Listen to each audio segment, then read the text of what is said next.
she followed me because I tagged her in a big mass post, so I guess we're all kosher now. Kosher.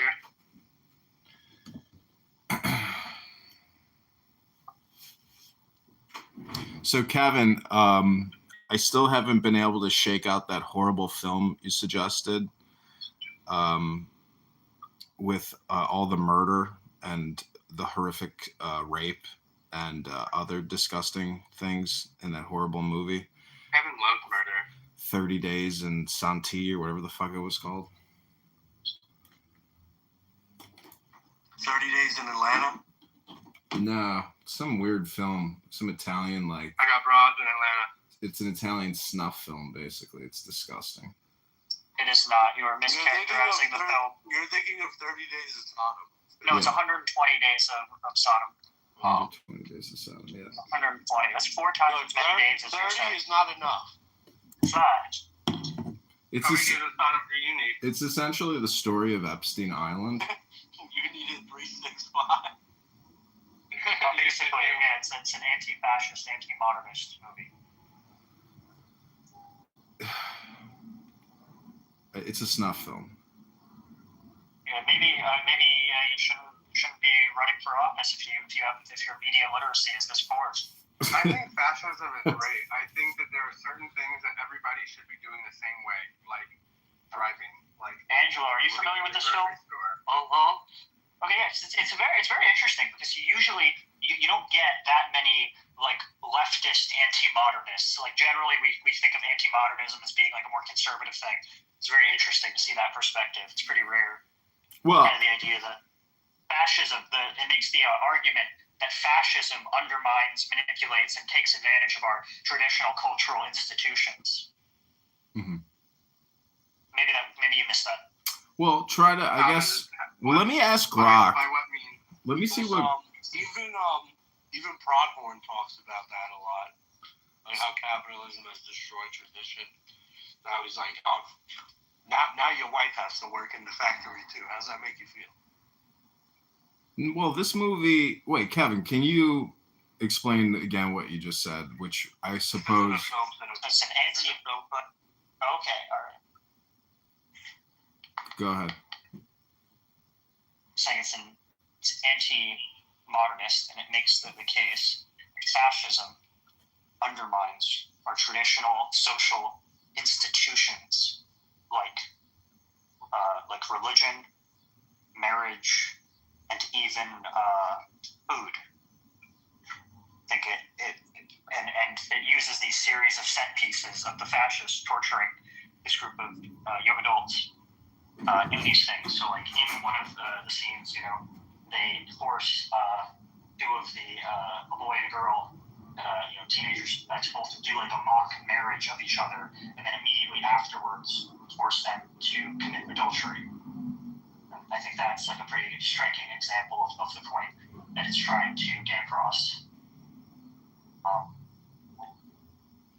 Well, I think to even like center the film, as opposed to like centering somebody in the room, is a part of the same problem, which is that, again, I just think it's like vulgar, gross, and, kind of revolting to watch, and never would I waste time watching it again to try to explore deeper issues with the film. I would rather just get your, summary and leave it at that. Pasolini also, I believe he made a movie based on the book of Matthew, and the church, I think, actually celebrated it as being one of the most faithful representations of the Bible ever put to screen. I forget the name of that movie, but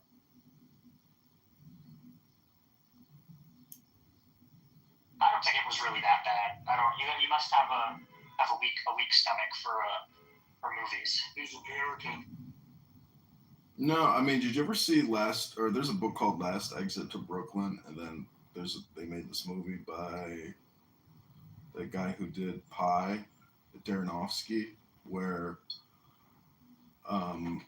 they become heroin addicts and she becomes a prostitute so she can get her fix, and it's just like you watch somebody like a good person, get destroyed, and it's like such a vulgar, dirty film in that way. Have you know which one I'm talking about with one of the Wayans brothers and then Jared Leto? It's called. It's by Darrenofsky. Anyways, I'm just saying that like it can make you cringe when you watch that film because you're just like, can't believe I'm watching this, and it just keeps going, and then it resets, it goes back into like the hypnosis of the horribly disgusting woman, singing her horrible, terrible song while these disgusting people watch. It's just like, if that was if that's what life is really like on the inside of, what you would call the elite, I mean, it's just so soulless and evil that, I mean, I don't, if you look at Alex Soros's Instagram, he's got photos of his mom, his daddy. Now he's married to Huma Abedin, and supposedly, I don't know. What do you think about like elite sexual practices and, vulgarity and, like an inside joke or basically, people who are just absolutely disgusting human beings?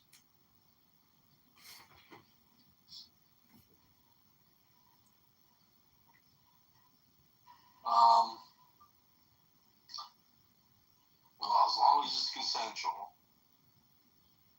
Yeah, I guess. As long as they get consent, yeah. So so you're discussing if you go into. I'm kidding. That was a joke. That was a.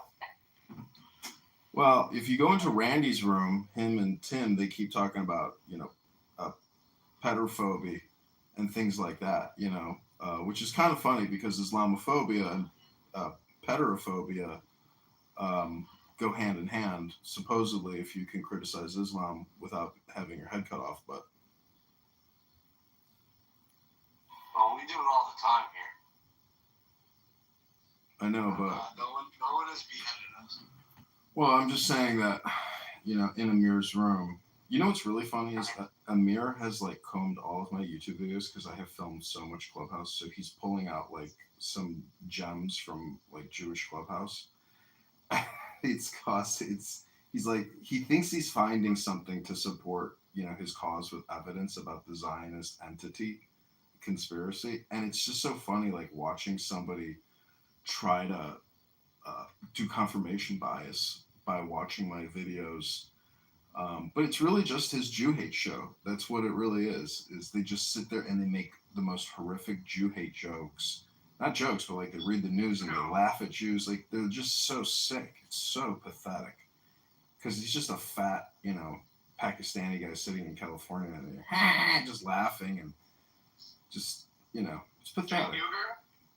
No, Amir the terrorist, who I've reported to the FBI multiple times on this app. So he keeps calling me up by name every single night. This John Kitover, this fucking John Kitover, this motherfucker, fucking reporting me to the FBI, motherfucker. What are you reporting him for? Terrorism. Terroristic threats? Yeah, terrorist plotting, terrorist organizing, supporting, promoting. Well, nothing happened with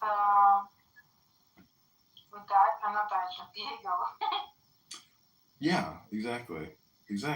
I mean, if you have neo-Nazis in open communication on big tech platforms and you're not reporting it, it's like, okay. Okay. Well, nothing happened with Diego, though. He didn't only do that, but he scammed and all that, and he's still free. Well, I just reported anybody who I hear making death threats or plotting terrorism, I just immediately post it to X and tag Dan Bongino and Cash Patel. So what is terrorism for you? Anything that I don't like politically, I just call it terrorism. Yeah, why not? I don't understand. That's my, I'm a political extremist and a terrorist, notifier. I don't want to hear violence. I don't want to hear hate speech. To me. So, but what's crazy is right now at the park near my house, they did it again. During No King's Day, all the parents sent their kids with messages to write it in chalk on the ground. And it says things like, protect trans children. Trans children are real. Don't deny trans is real. Other things like, illegal aliens are immigrants, protect all immigrants. Like every single Democrat talking point is in chalk right now at my park. So I'm gonna go over there, photograph it all as like a memory because they're using children to do their talking points. So it's like a perfect example of projection captured. Everybody does this. I know, but I'm going to photograph it because I want to capture the messages because those are the talking points being transmitted through children through chalk. So it's like a perfect example of projection and propaganda. Other things like keep the National Guard out of Chicago. Do not send the National Guard to Chicago. They're terrorists. Things like that. I mean, really anti-American messaging. Horrifically bad. I just want to capture it this time because last time I forgot to bring my phone and I regretted it because it probably would have gotten publicity. I don't think this would have gotten any publicity. I think people know this. Well, what if everybody around the country started sharing their chalk photos of young liberal Democrat trans children, putting out propaganda messages at every park throughout the country in chalk? Like, this is a coordinated effort. What do you mean it's coordinated? I would bet that some of these nonprofits who have regional and big city chapters, like they're encouraging parents to get their children out there to chalk up the parks with messaging because they're all photographing it and sharing it on their social media. So as a local conservative, You don't think it's possible that this is just what they think and they just are, this is the kind of the ethos they created and the issues that they talk about. It's not spontaneous. It's not spontaneous. It's because of that No King's Day. I read about the nonprofits behind the No King's Day. It's the remnants of No King's Day. But I'm going to capture it this time. And I fucked up last night. I went to this big festival, and this guy running for politics gave the worst speech you could have ever made. And I didn't bring my phone. And my friend who has a political gossip publishing business, he said, "Did you get him on video?" I was like, "No, I didn't do it." So it's like we missed a big opportunity to get like a political hit point against him. But I personally like him, actually, even though he's like a horrible Democrat. He's actually like a nice, pleasant person. So I would rather vote for nice, pleasant people, like who have like good demeanors all the time. I think those are good people, but they have to be fiscally conservative because we're broke.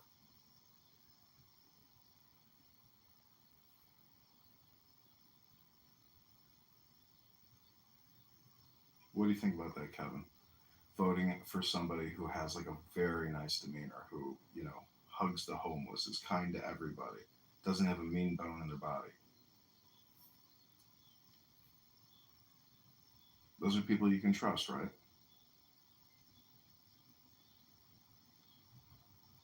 Hello?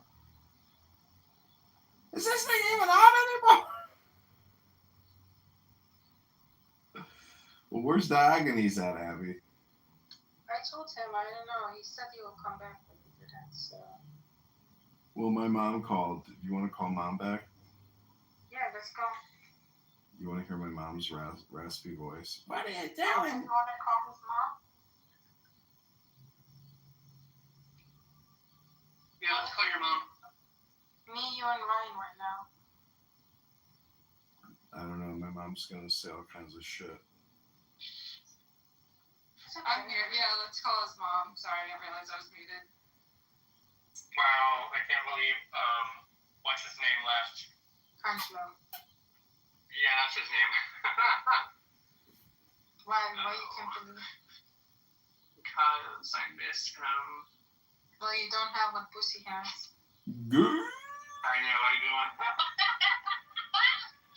I don't know what the fuck it is. I really don't get it. Well, we can see what you have, what he doesn't have, which is desperation. What was that? No, joking. He comes in and out for Pussy too, don't worry. Bushy. Well, he can come in and out for whoever he wants to. Yeah. Yeah. You have to find him in the morning, so he's more stable then. I mean, he stays more in the room. He doesn't run away. Okay, so let's call mom. Nah, I'm past that now. No, come on. Oh wow. We want to hear, what's her name again? All about it. It's over, huh?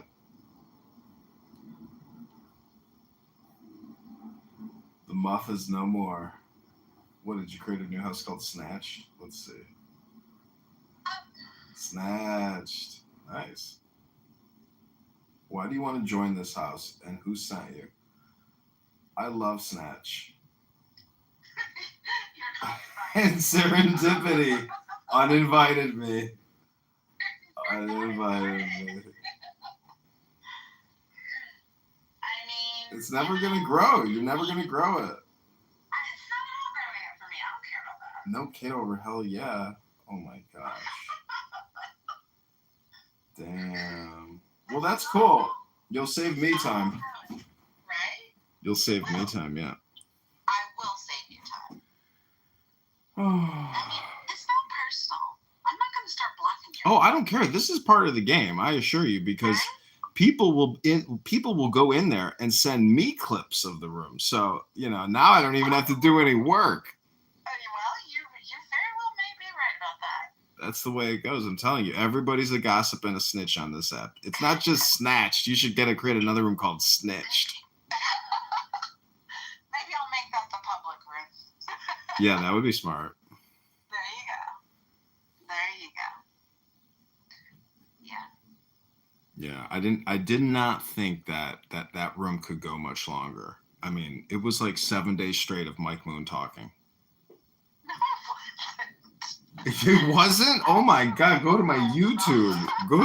It's like 7 days of Mike Moon and Mike Moon basically just going. It's not even get on the ends. It couldn't have been 7 days. Oh yeah? It was. I sat here in my office for 7 days listening to Mike Moon motor mouthing in as a green bean in that house. Yeah, Roger boomed in the moth. It is no more. Yeah, I think that's his way of doing it, is like just cleaning all this up and letting it go. It's smart. Yep, I think so too. Snitched. All right, well, I'm gonna create a competitor. We'll call it Snitched. I'll just create the Snitched house. Let's do this. Let's do this.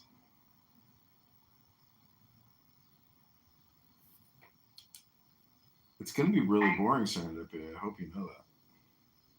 I don't know. We've already had some pretty big rooms in there. Oh, really?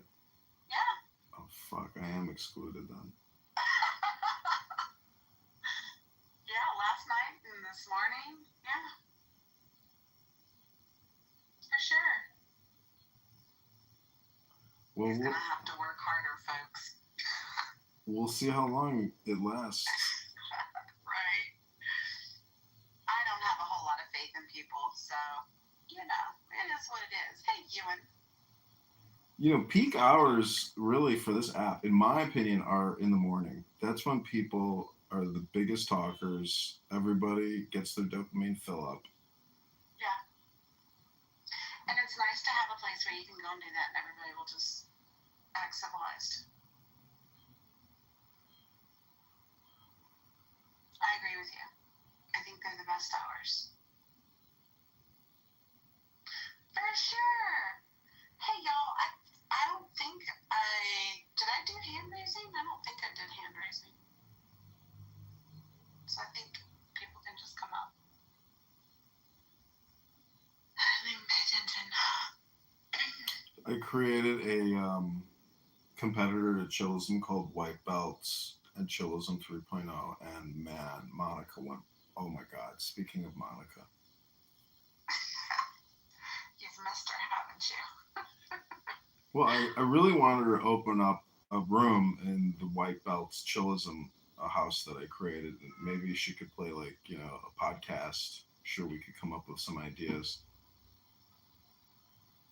Monica! Ewan, what was that room you had with your wife earlier today?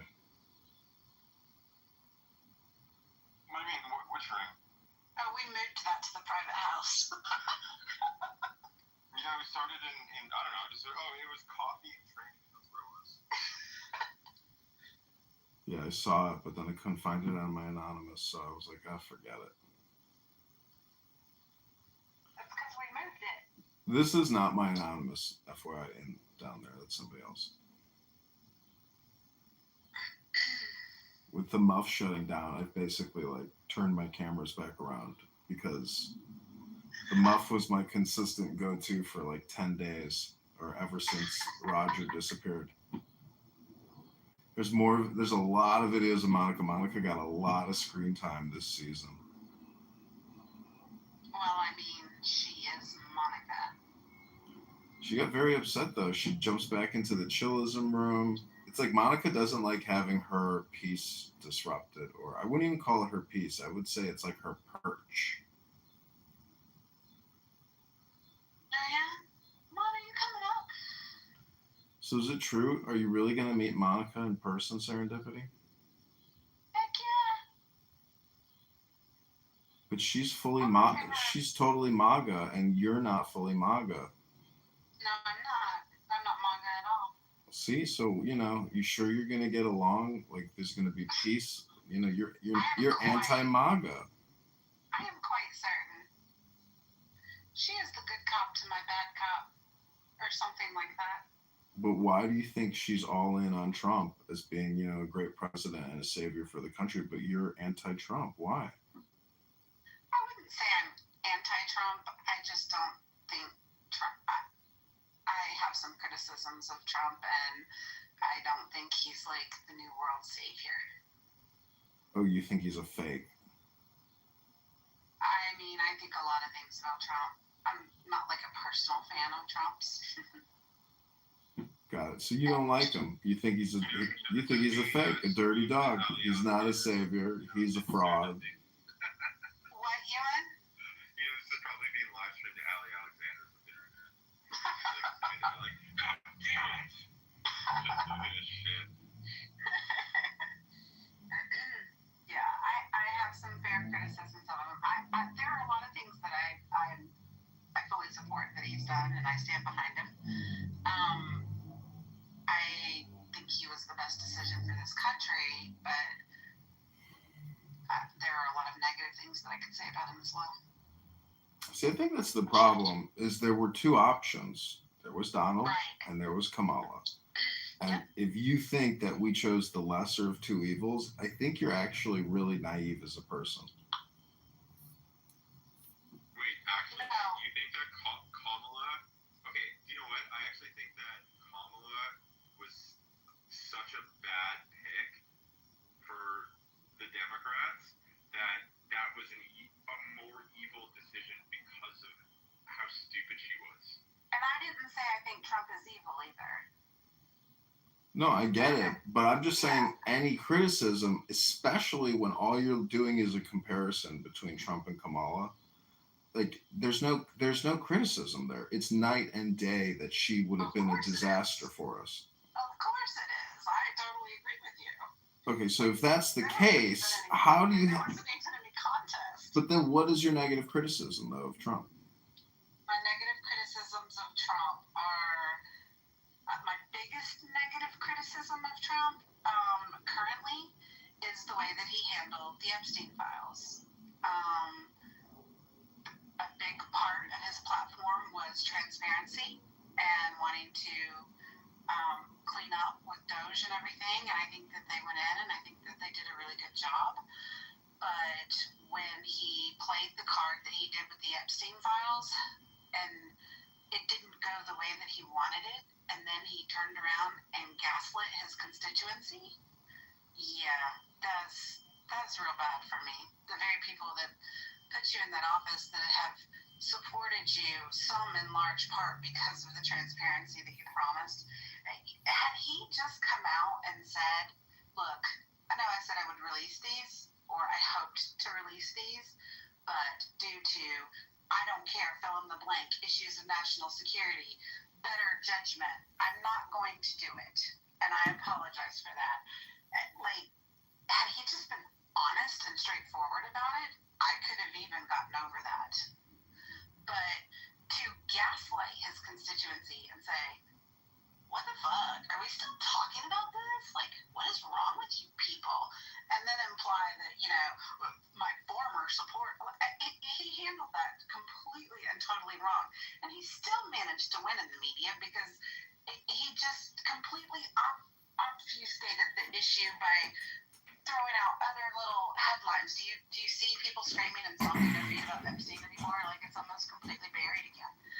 Well, I mean, you're doing it right now. You're doing it right now. It's like creating room saying. Yeah, it's a room full of 10. I know, but. Well, I'm just saying the now is all important. And, to me, if I'm listening to someone complain about Trump who didn't do anything about Epstein and gaslit his own people, I mean, that's what we are talking about now. Would it be fair to say, though, that Trump going back on the Epstein files and the way that he dealt with it was kind of like a Kamala move, to be honest? Like, that's like something that, like, that kind of politician would have done. I don't know. To me, if somebody is criticizing Trump about Epstein, to me that's not even a big deal anymore. Like, that's not a priority issue. But see, the thing is, when somebody brings it up, hold on, no, I'm not finished yet. What I'm saying is, I'm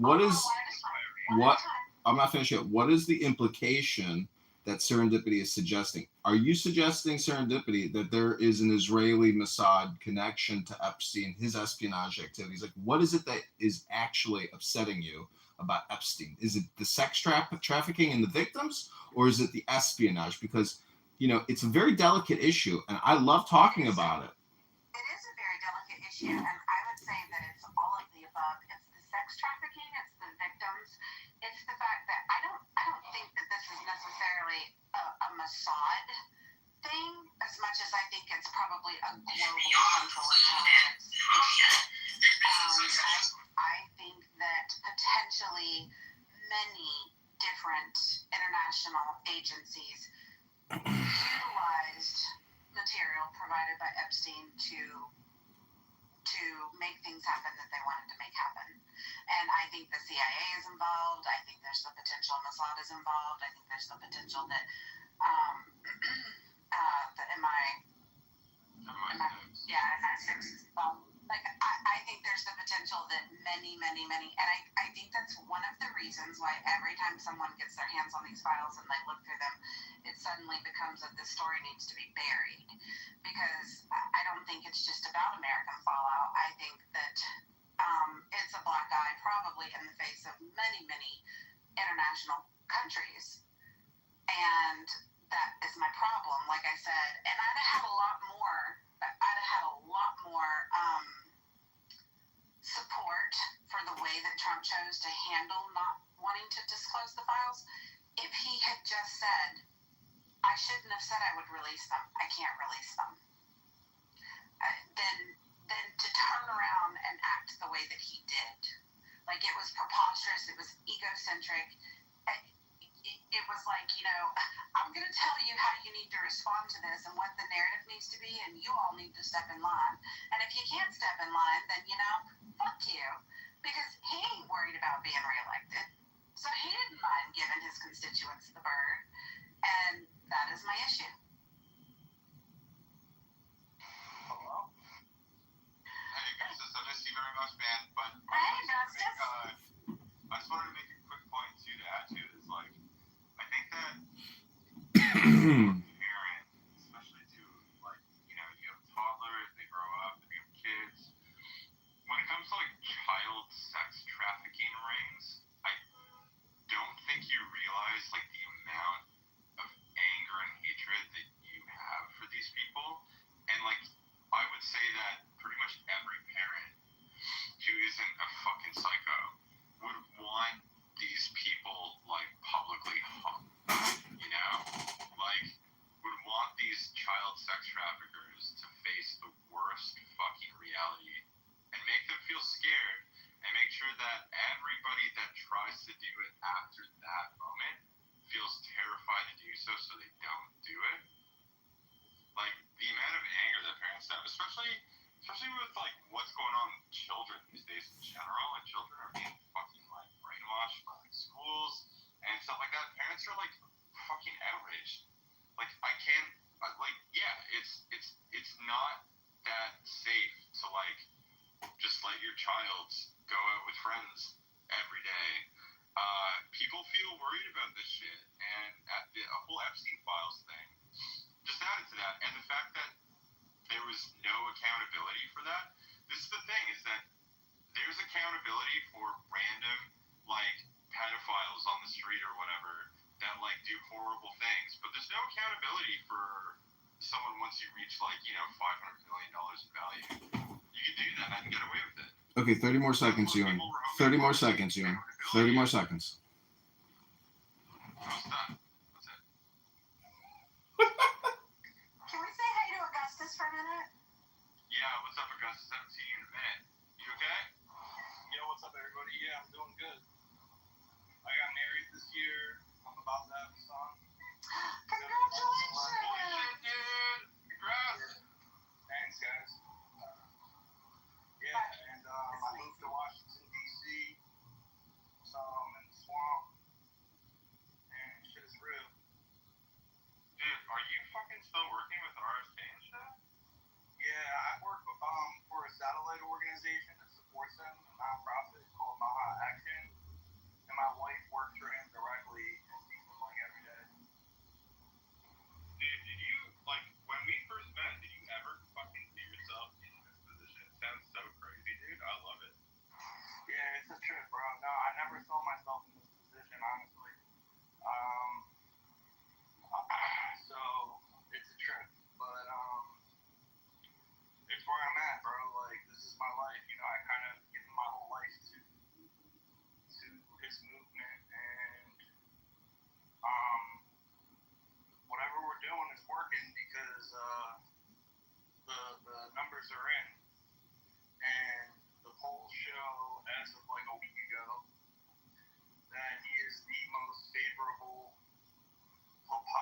person in politics on both sides of the aisle. So favorability, he's +7 in the Harvard Harris poll. So we are extremely effective at what we do, and he's doing a good job.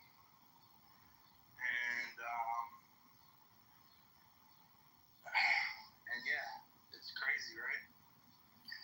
Yeah, my mom. 30 more seconds, Ewan. My mom, who is like the Texel back, is really pissed off at him, which makes me realize that he's probably doing a pretty good job. Yeah, I mean, him and JD Vance are -2. Who else is on that list? Elon Musk is -15. Joe Biden is -14. Gavin Newsom's -5. So he's +7. So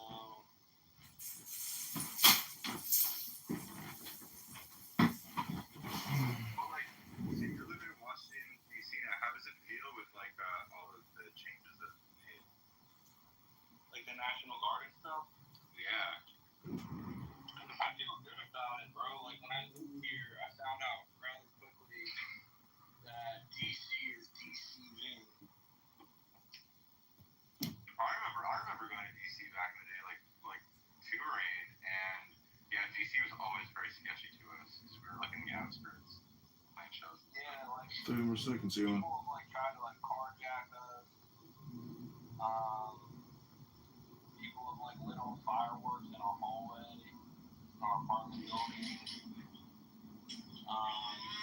Just like a lot of like petty crime, like a lot of like serious crime too. There was like a shooting like a block away from here where I stay, like 100-person flash mob, and that's kind of what tipped the scales for President Trump to make this decision on bringing the National Guard. And since he brought him in, bro, I can walk around with my chain out, so that's great. You don't get robbed. Right? You can just go like, help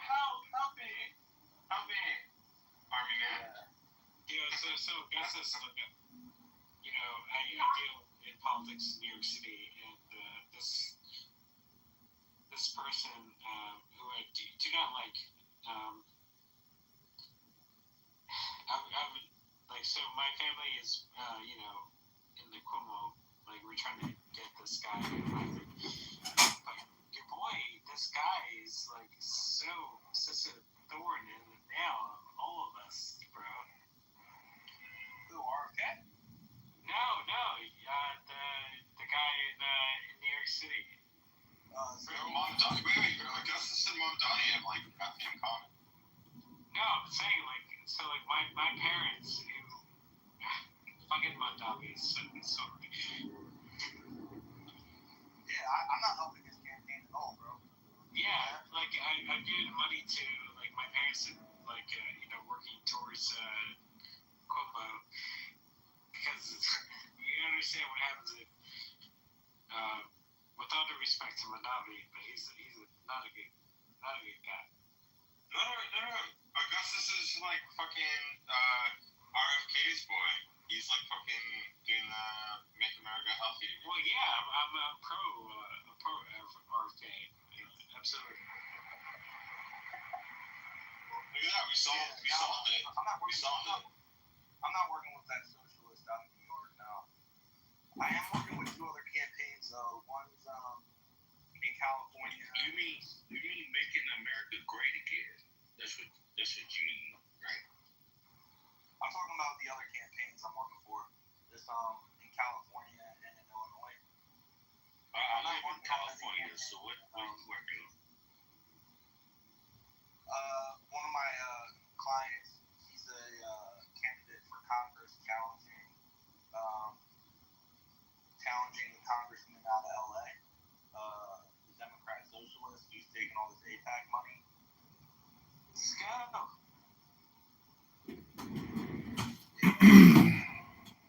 Augustus is also doing a fundraiser for candidate Kitover. Oh my gosh. Okay, guys, I wanted to just say hi to everybody that came up on stage. Joseph, Steve, Nick, BB, King of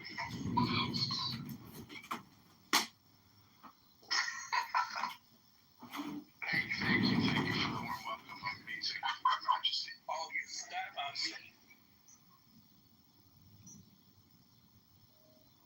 Well, it looks like all the drama on Clown House has died down. It looks like all the new party hats are here. Congratulations, everybody. I think we nipped this pot in the bud. Congrats, everybody. I hope you enjoyed In the Muff. If you haven't joined Snatched yet, it's a super private, exclusive space just for Serendipity's cool people, the real cool click people. Go get Snatched because the Muff is dead. Thank you for that first announcement, John.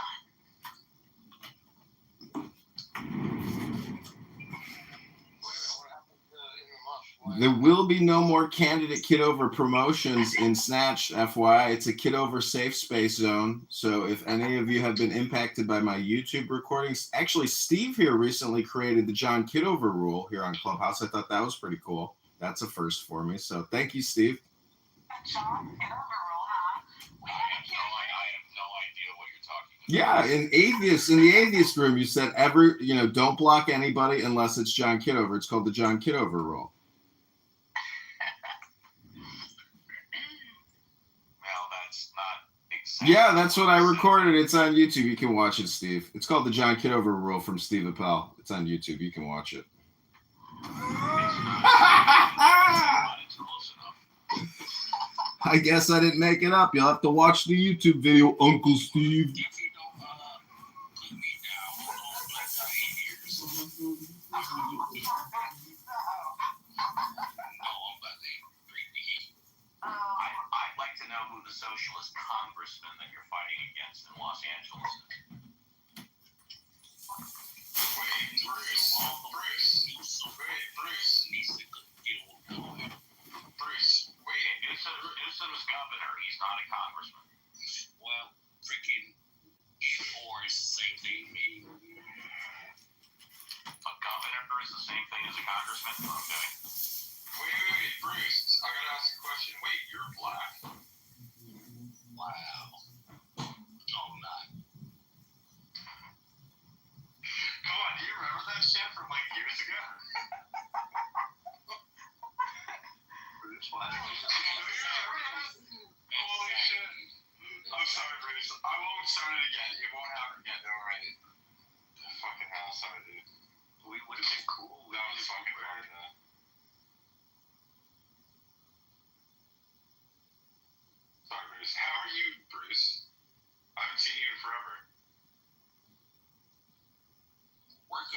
movies and trying to do stuff. Like, how are you doing?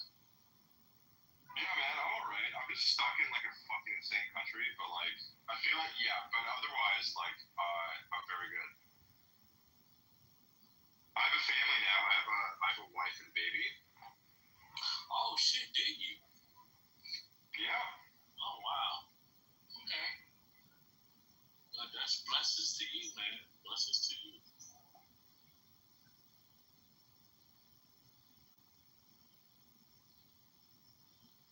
Well, I'm stuck in Britain right now, so you know. How's your baby? My baby, she's the best ever. Yeah, fucking love her to death. She's like great. She's like talking now. She just turned a year. She just turned a year old. Okay. Wow. Okay. Great. That's good. Yeah, man. Yeah, she's about to walk.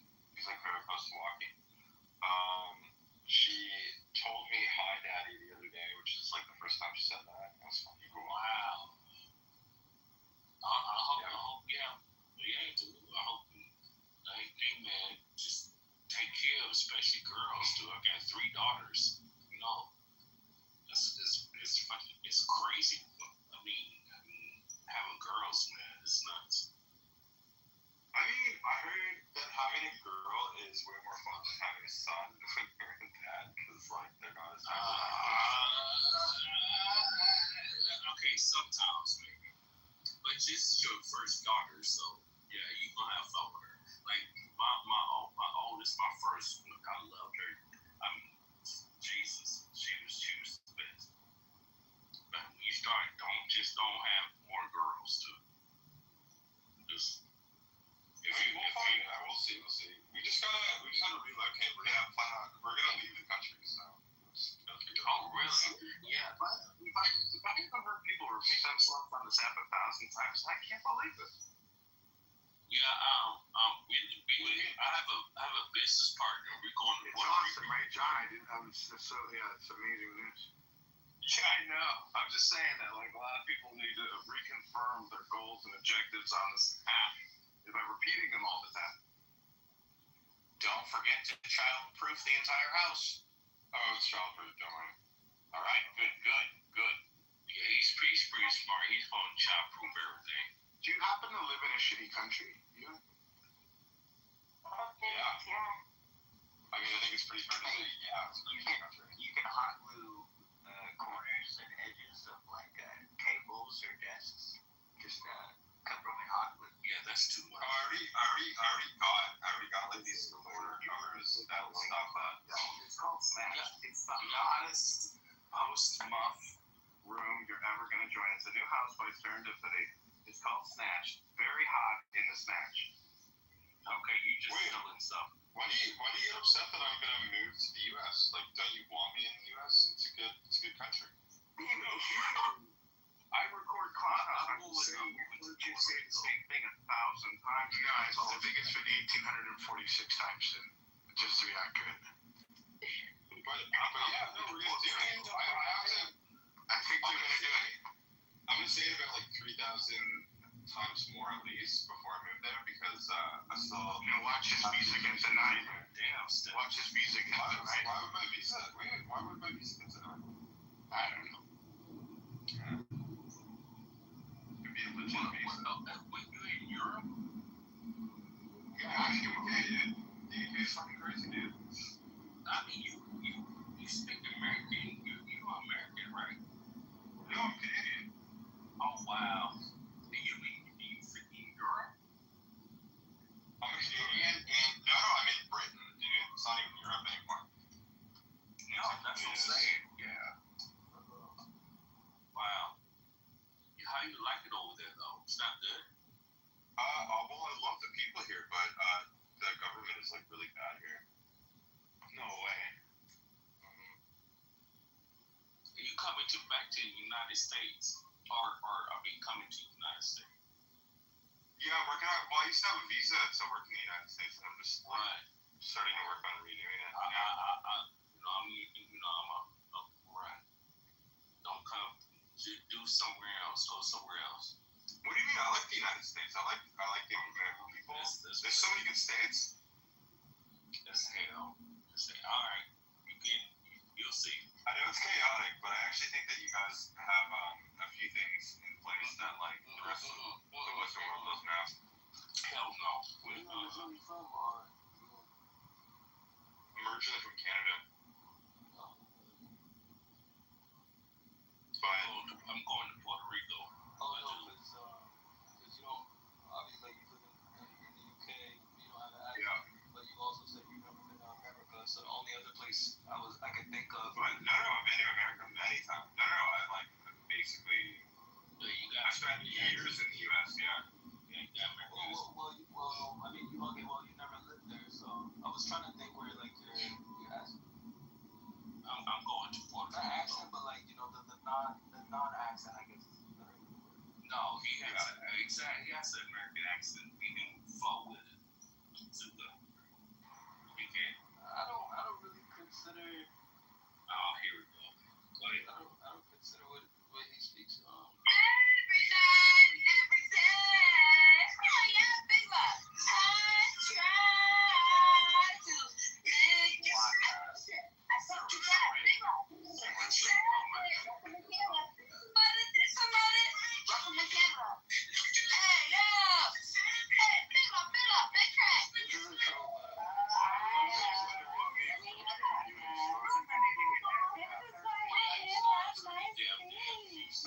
so good.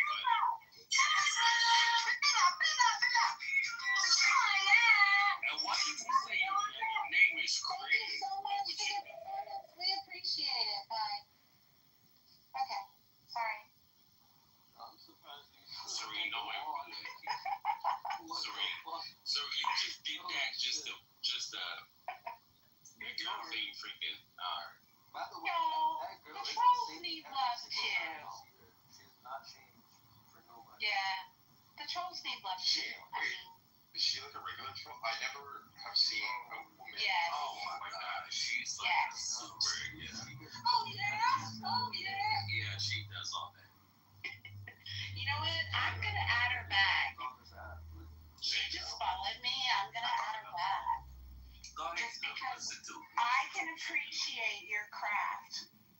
She follows Yeah, everything. you're like one in a million. Like all the trolls are the dudes. So yeah, you're a troll.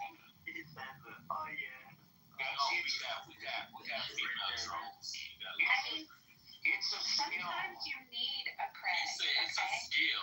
It's a skill to be a good troll. But her You craft know, is but like like most of the female Beginning. I agree, Steve. Not all trolls are created equally. Exactly correct. Thank you, serendipity. Yes. I'll Yes. put you on this, Steve. Yes. Most of the female trolls. She's an alcoholic though, so it's like. I don't mean to make okay, I don't mean to like other women right now. Wait, one second. I don't mean to other women right now. Like I don't want to fucking be a dick, but I think that most of the female trolls in the South generally have like a healthy dose of like borderline personality disorder, and they do fucked up shit like what we were talking about earlier today.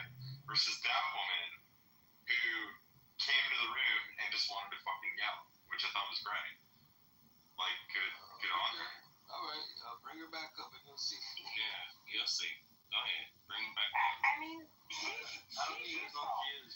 Like when you guys get unruly and stuff, watch. Like when there's an argument going on, Oh, how is this not gonna break it up? I mean, just Bring listen. her back. How is this not gonna break it up? No, the problem. Here we go.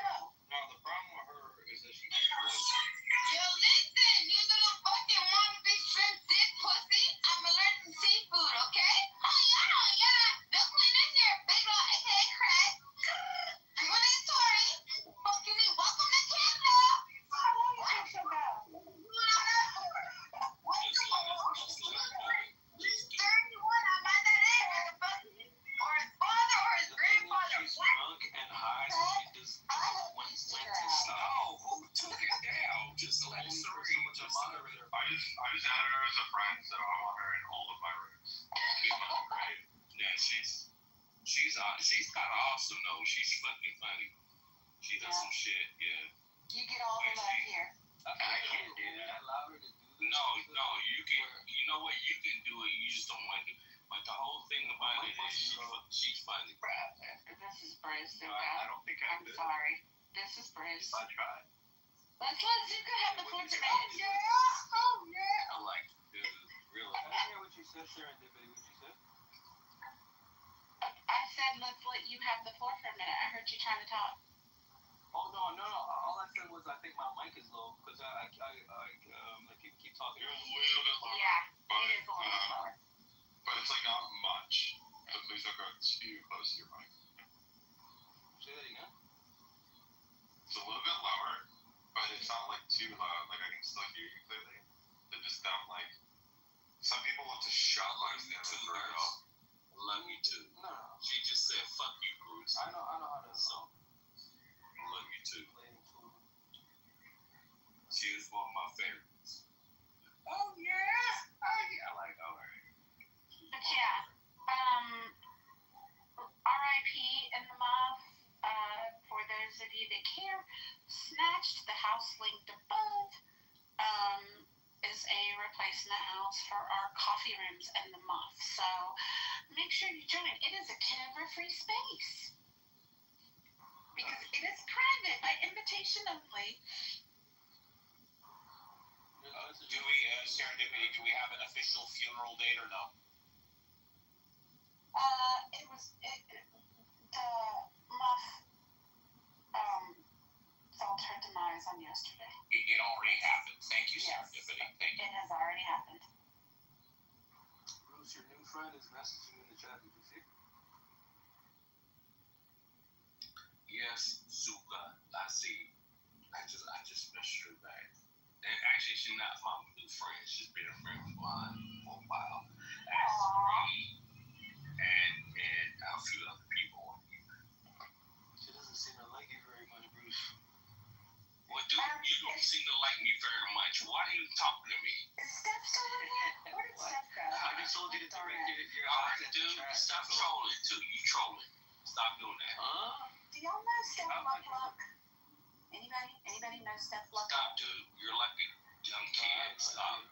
I'm not even Anybody down in the goon know Steph?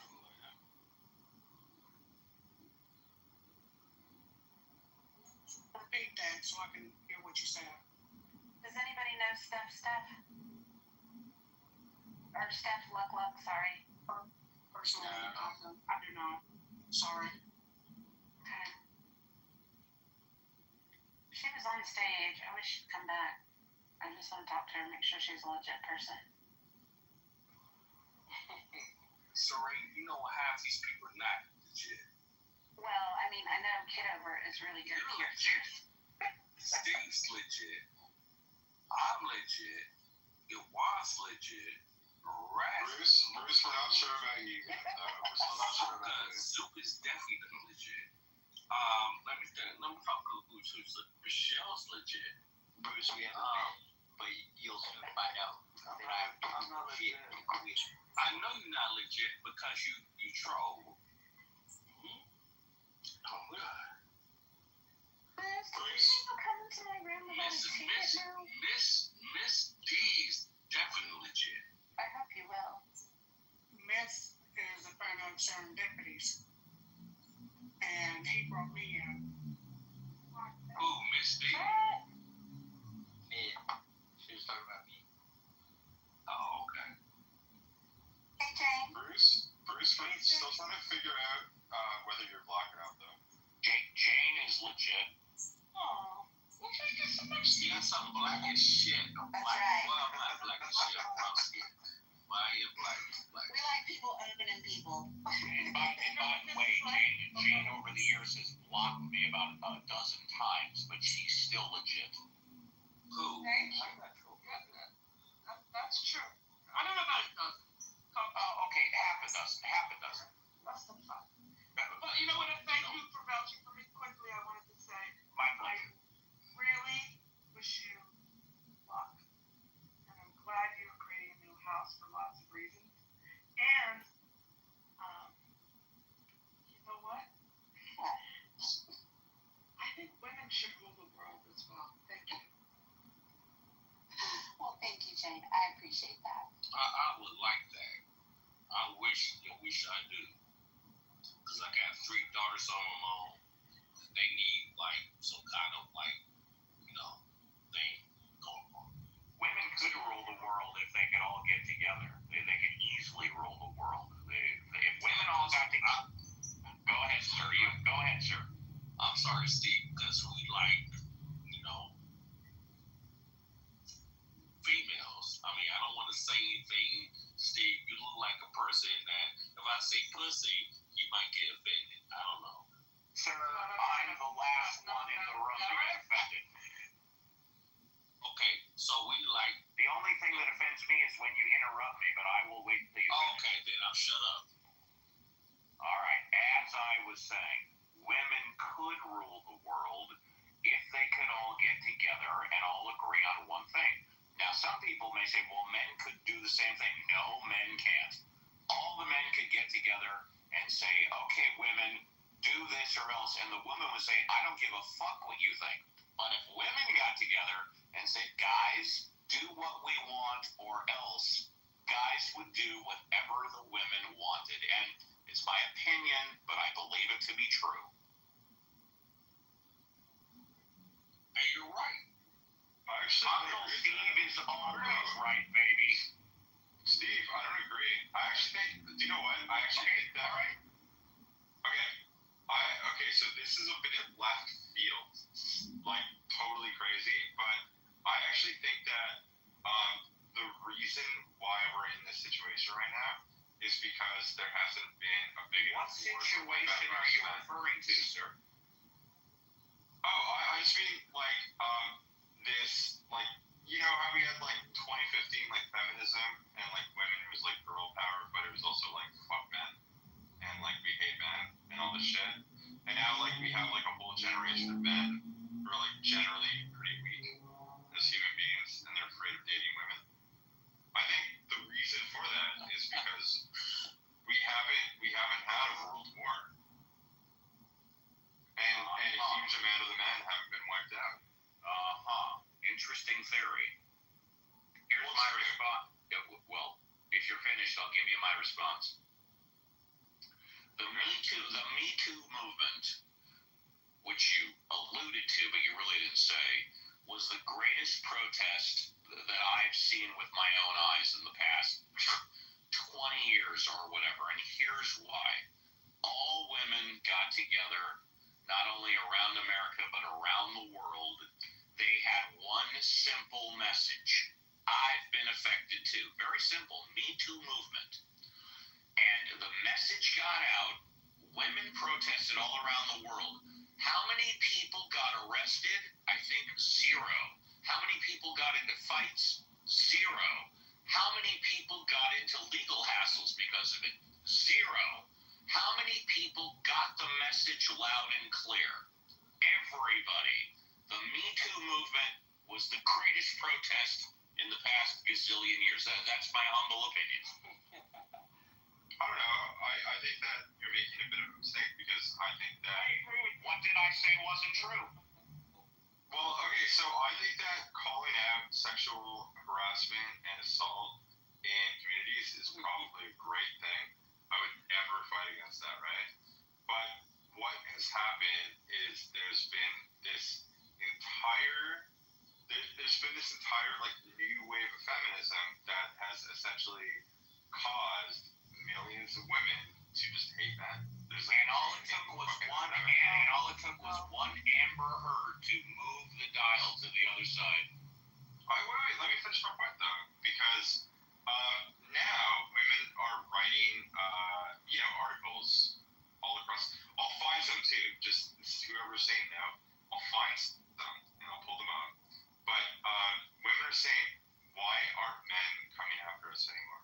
And that's like talking about the younger men or whatever, right? I'm married, I'm happy, like I would never want to date in this day and age. It's fucking crazy.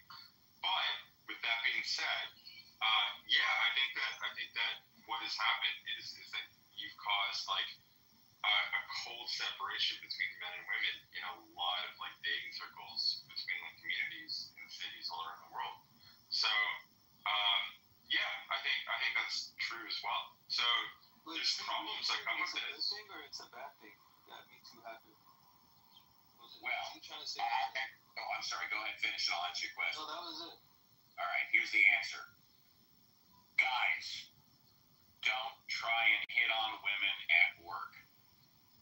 Guys, women at work are off limits. I agree. Now, if you're not a famous guy, who's worth $50 million and you're just an average Joe Schmo like me, go into a bar, hit on a woman, nothing's gonna happen. And if she says no, all you gotta do is just respect the word no, and you'll have no problem.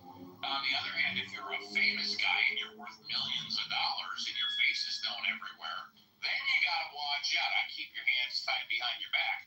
But if you're an average Joe Blow like me, just not at work, go to any bar, any restaurant, go to any whatever you want and hit on women, it's no problem. That's my answer.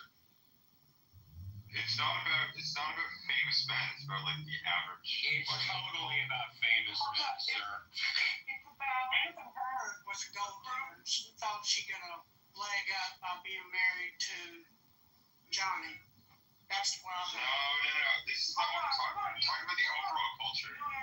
Could I I'm say talking about something? famous people. I don't know about the famous people, but what I appreciate that you said, Steve, is knowing you. I was like not surprised that you said it. That it was effective. Oh, Don't interrupt, absolutely. ladies. Don't interrupt. Yeah. And you know what? How do you feel after some time to reflect, Steve? Is it reasonable? I mean, no doxing, but I think you and I both have daughters in our 20s, Yes. 30s. Do you want them to have the I same dog? have 3 daughters. Okay, Bruce, that's nice. This is why I said I'm talking to Oh, sorry. in the workplace, is what you said. And I think that's very great and not that fucking hard. At work, don't hit on women. And guess what? Smart women can tell if you're being cool and they want to date you. They'll figure it out. You don't have to worry about it. They'll hit on you. Meet at work. People have this whole bullshit narrative about, oh my god, the workplace can't be fun. It can. It'll be fine. And the people who think that they've lost something are those who are pissed because they're not allowed to be like sexual in the workplace. Leave women alone. It's not that big a deal. Yeah, thank you. I don't care if you make minimum wage. Just consider women at work off limits. It'll eliminate 95% of your problems. I would never disagree with that. I'm with you on that because Steve, like I'm around your age and I understand that. Like, you don't do that.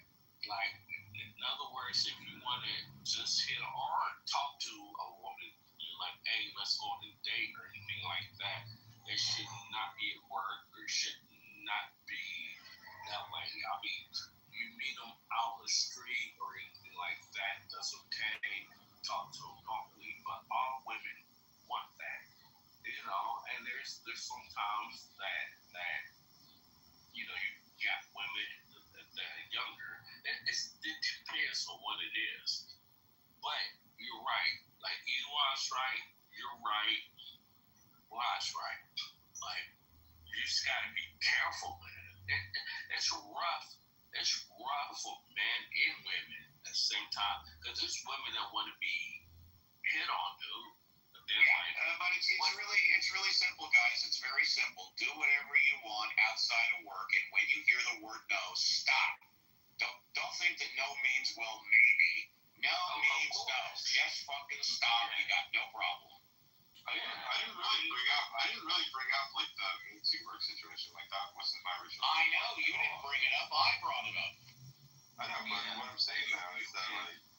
Hey, you know what? You can't even say you are married and got a beautiful baby and stuff like that. So you good. One, no. I'm just talking about. Oh yeah, but dude, I have to like I don't know. You could bring up something for marriage, like if your marriage is good. Yeah, I got a very, very happy marriage. Yeah, of course. Good. But it's not like it came without its like storyline. It's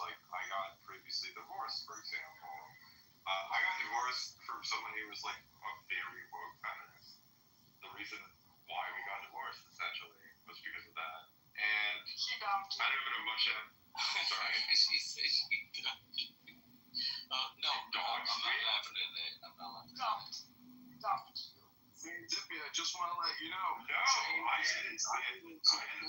love John Kitover, so just be careful on the snatch. You might send me some exclusive clips. I might put them on the outside. Oh, no. All right, thanks, John. No, I mean, I had to end that relationship. It was like too crazy for me. There's a lot of unhelpful people out there. I was trying my best to help out and make sure that. No, it's always a healthy relationship, man. That's the point. Yeah, of course. I tried dating though in my 30s, and that was one of the fucking most insane things I've ever seen in my life. I'm telling you, Well, last to finally find love and have a family. I just love this. no, he needs to stay with her.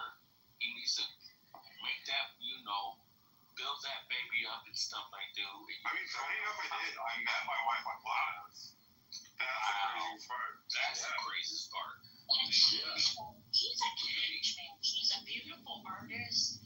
Her work is beautiful. I saw her work. It's the best thing that ever happened to you. And he's still here on Fox talking. And you want, I want you to be the first one to that break that Clubhouse bullshit and everything. So stick with her. I'm broken, man. I'm living in my Stick with her, because I got 3 daughters by through So now you can go on, and I can't really tell you about. Chat. I'd love it if everybody could watch it. It's a no games protest here in Chicago. You can see all the bullshit. John, what are you talking about? Propaganda that they spew out. Protect trans John, you've got to get it out of the system right now. She makes me feel Save the army. Okay, so He's gonna make his content right now, y'all. So it wasn't for lack of trying. You did try, honey. Iwan, do your thing, man, and I hope you get blessed, dude. Keep doing your thing. Like. No, man. Well, I have to say for everyone. Like, I don't say meet your loved one. I want you to hold yourself accountable to being sober on this app quite regularly. Please do. You might want to maybe read from the AA book. I've read it. It's very good. I would encourage you all to get a copy of it. Maybe come on this app and read a book called the AA book. It's a 10-step help book. Maybe if you were more sober, instead of just getting drunk on here talking all the time, things in your life would even get better. I don't know. It's just a thought, an idea, a suggestion. What is he talking about? Is that towards I don't know if you read it, but it's a 12-step, not a 10-step. Yeah, is that towards me or Bruce? That's fine now, for the record. I'm just saying that you and Bruce also read intoxication. Come on here and talk up a storm and have a good old time. So if you were to read the AA handbook on here and maybe actually read something, you could maybe sober up a little bit more instead of being here drunk all the time about nothing. Serene, that might not be us. Don's got lots of This is the opinions. man that's allegedly running for Congress. Oh, yeah, that's amazing. I mean, first off, I can't really be drinking, but It's your brother. secondly, John Kitover, I don't think that you're actually gonna win for Congress if you have posted video of you doing yoga and fisting. You win. The goal isn't to win. The goal is to get on the ballot. Serene, that's not your husband. One step at a time. Serene, that's an excellent point, and I thought that the goal is to get on the ballot. I'm curious, how many signatures has he got so far? The goal is to get on the ballot. Right. How many signatures has he got so far? Dude, he's got I don't know. signatures in this motherfucker. Today, we were out at the Rockford Parade, we were out at the Peoria Bloomington Parade. Everything is going great, and we anticipate that we're going to be at 1,500 signatures by October 27th. Thanks for asking. How many do you have right now? How many do you have right now? I'm sorry, how many? I think he said 120. 120. And again, because this is important, none of them are currently verified. You got to wait till you submit them all, right? I think so. Well, we took selfies with everybody who signed up, and we took a photo of their driver's license. Yeah. So, that's fucking weird. I'm fucking freaked out. And you Well, the reason is because they are going to validate the approximately 3,500 verified signatures, right? No, he only How many? needs 680, I think, 670, something like that. Serendipity, I don't think that's accurate, but I could be wrong. No, that is accurate. See, yeah, he told us he needs 680. I'm not arguing with her. I'm just asking a question. His goal was to get at least twice of that because of the verification process, because it is very strict. My understanding, and Kitover can correct me because I don't live in Chicago or whatever, that he needs a percentage of the registered voters, and that percentage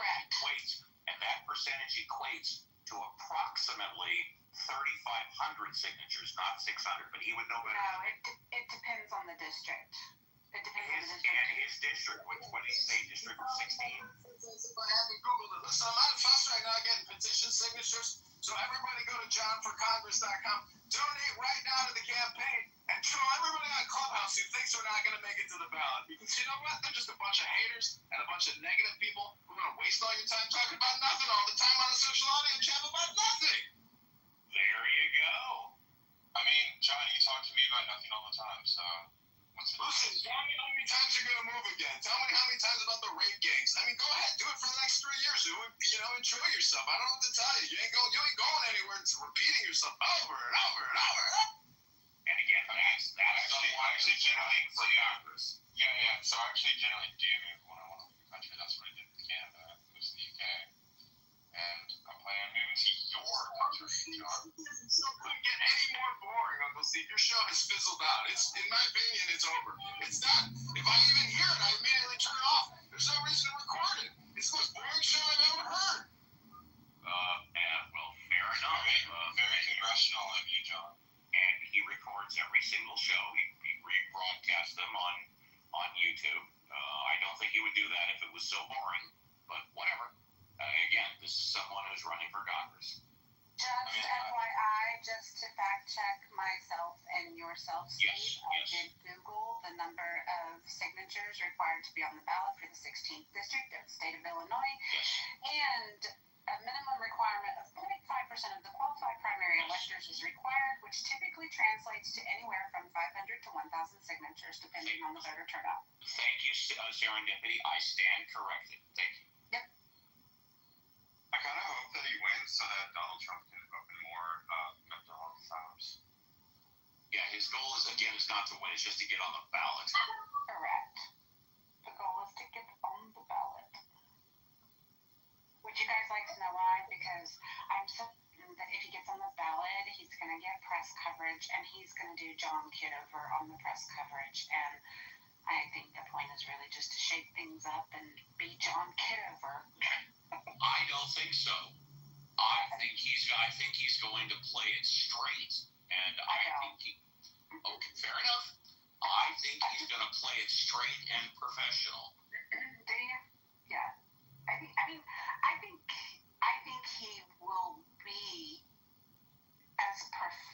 think he will be as professional as he's capable of being, but I think he will still very much be John Kitover.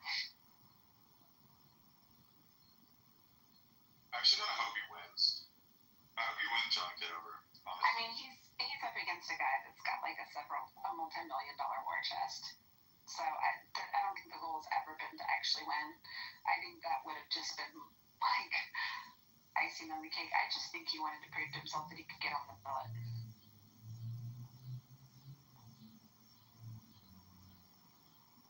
And kudos for him. I guess if that's what folks meant. However, if he was serious, he would be like Edward Durr. And for those of you that don't know who Edward Durr was, he had no political experience whatsoever. He had a war chest of less than $2,000. He ran for the state senate of New Jersey a couple of years ago, and he unseated the president of the New Jersey State Senate, a truck driver with no political experience, unseated the president of the Senate with 20 years of experience. If you're serious and you pick the right election and you pick the right time, anybody can be elected. And again, that's Edward Durr. You know what? I'll post it in the group chat. Fuck it. Yeah, go ahead. And y'all, anybody can come off mute to come up on stage too. Hey, Adrian, how are you? Well, just a lot of nonsense.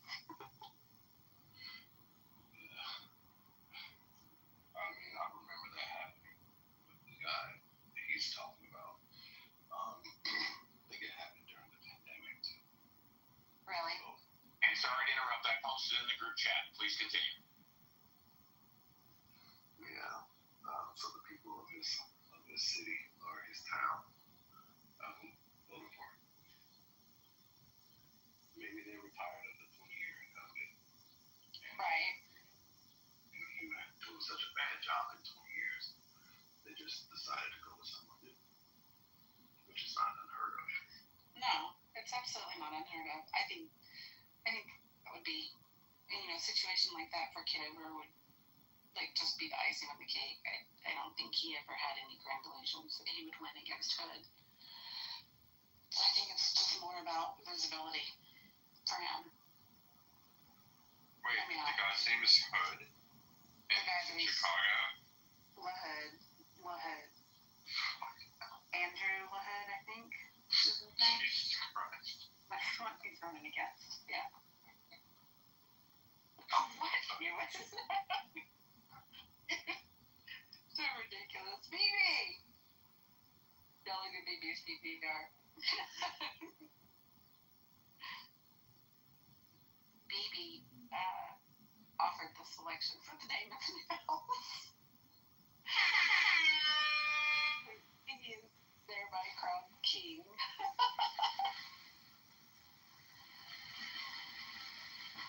Much applause. Much applause.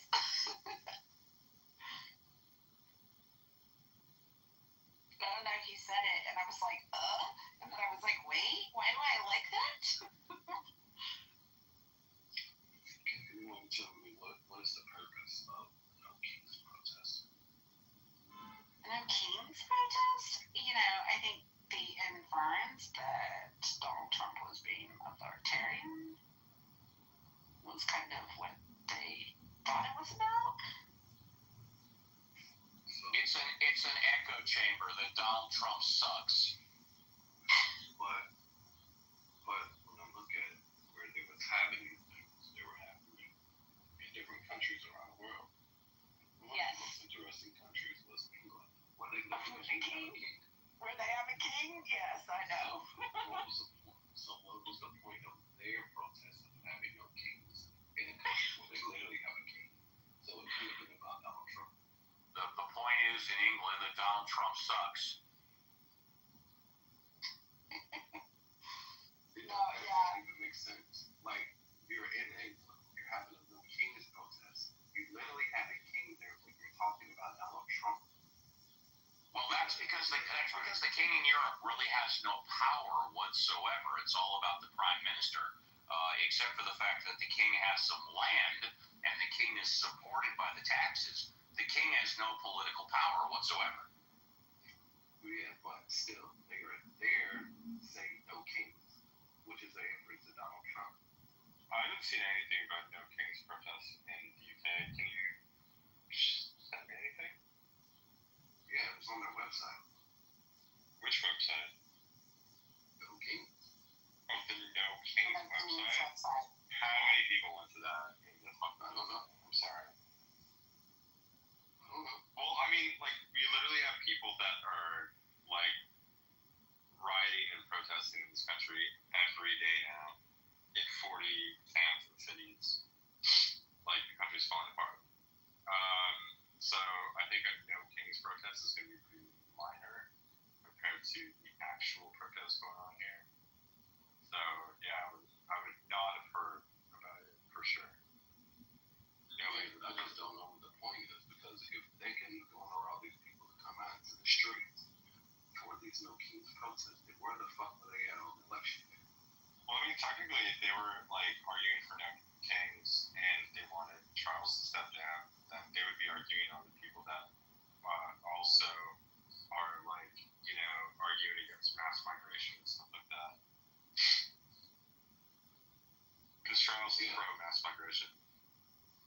Yeah, so the people here in America, all of those people that came out, where the fuck were they at on election day? Why couldn't they mobilize on election day? Well, they did, but 10% more voted for Trump than for Kamala Harris. So there's no point to this. Back to am I right? No, that's not true. The word got out. The whole point is for the word to get out. You had 75 million people that agreed. They lost, but the point was made. What was the point? I told you. Donald Trump sucks. That's the point. But we've been hearing that for the last 2 years. So what's your point? I don't understand. With all due respect, what's your point? Steve, wait. Why do you? Okay, so I don't think that Donald Trump is, the savior of America or anything. I never said he was. No, I'm not. No. Okay. I feel like you fucking hate that guy, right? No. Wait. Donald Trump or the speaker on stage? No, you just said. Like what you were just saying. I didn't say I hated anybody. Okay. He asked what was the point of no kings. I said Donald Trump sucks. Right. And my point is, we've been hearing that for the last 10 years. So what is the point of saying it again? To continue to emphasize and remind people that Donald Trump sucks. And it's pointless because 75 million people said he doesn't. So what is the point of keep saying something if it has no bearing on anything? Maybe because the people that support no kings don't think it's pointless. Maybe it's because they want to continue to remind people.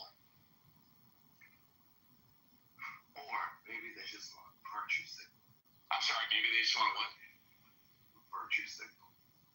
Virtue signal?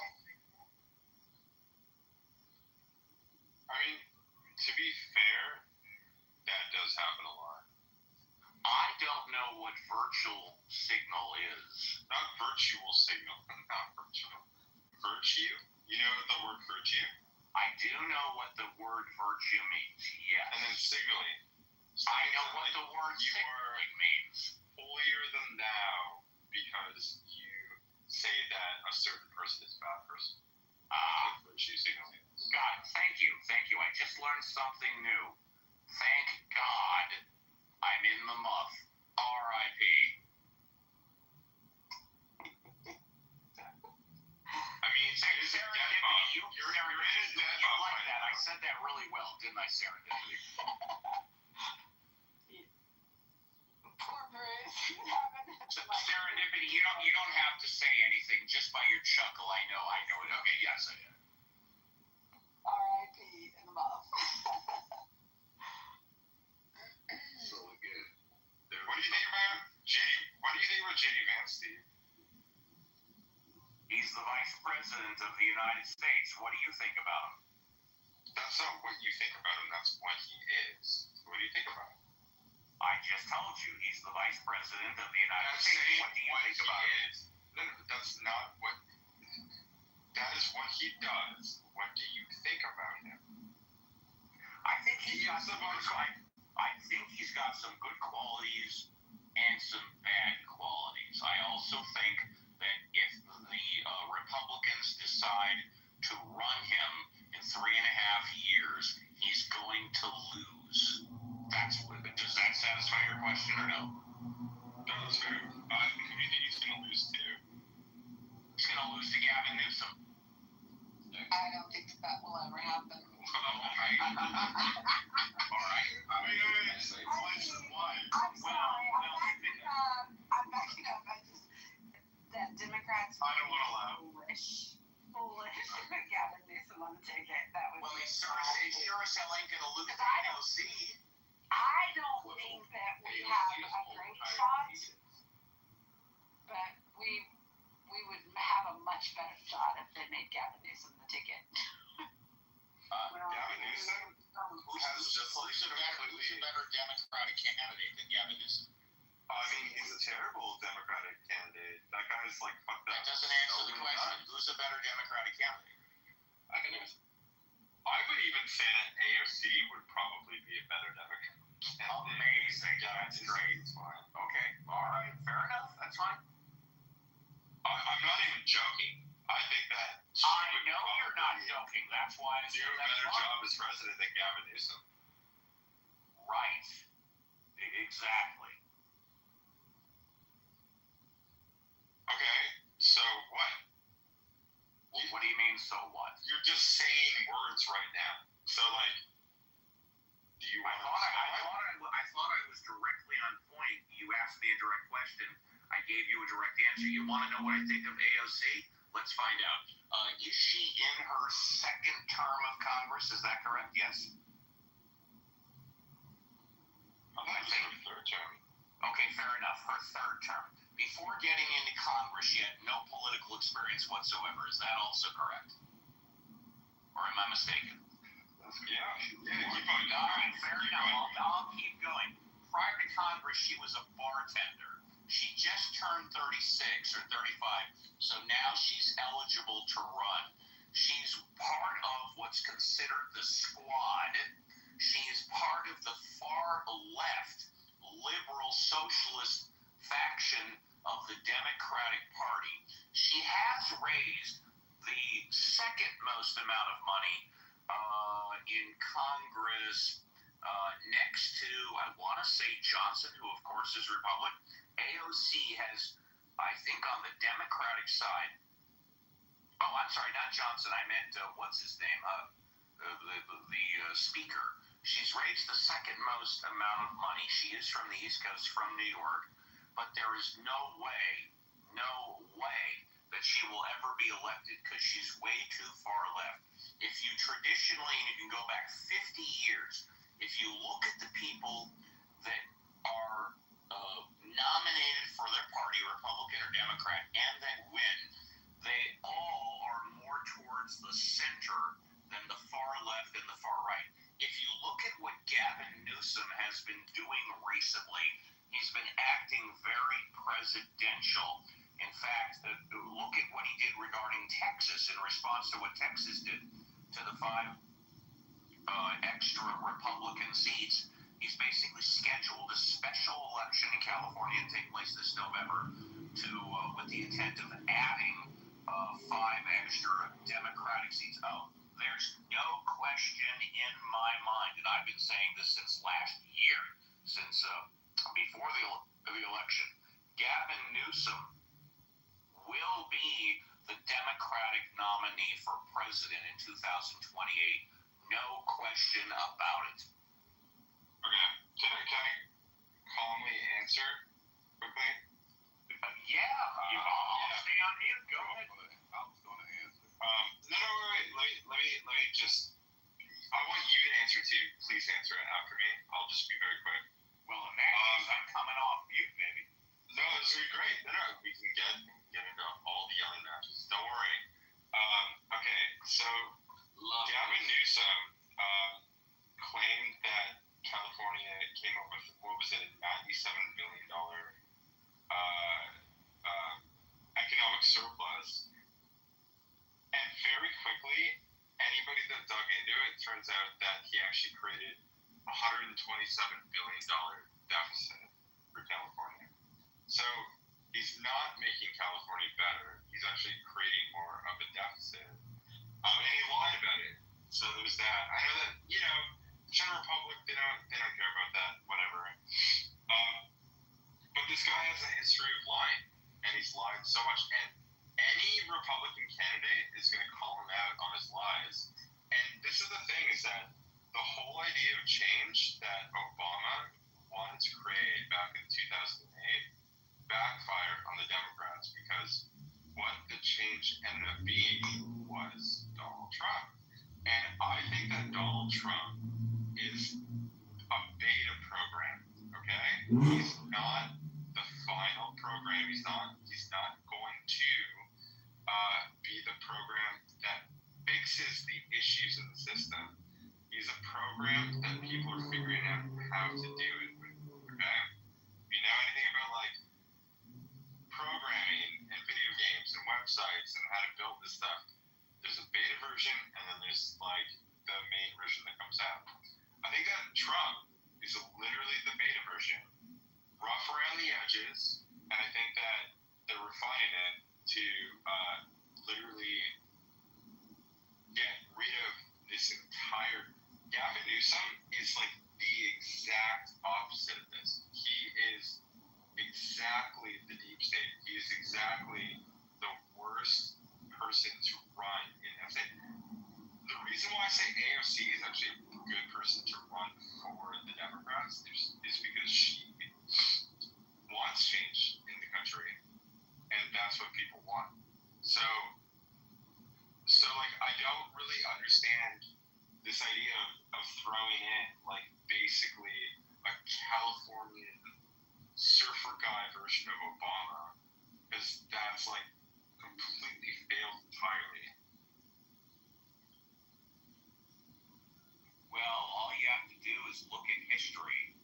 Look at the last Democrats who won for presidency of the United States. You will find out that they were not far left. They were Democrats that were moderates and or centered.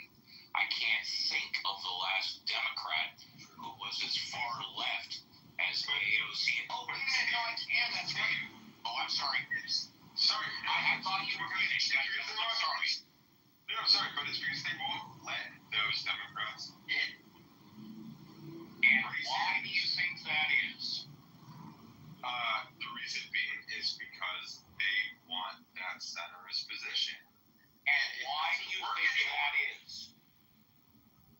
To basically, like, I would say, feed their lobbyists, all the people that are paying. Yeah, I wouldn't say that. I would say it's because they know that unless the Democrat has the centrist position, they don't have a chance of hell in winning. And by the way, AOC is so far left of Kamala Harris, it's insane. Now, by the way, Kamala Harris just announced recently that she's not running for the governor of California, which is going to be up in the midterms. And you have to ask yourself why. Well, at least now her and her team plan to run for presidency again.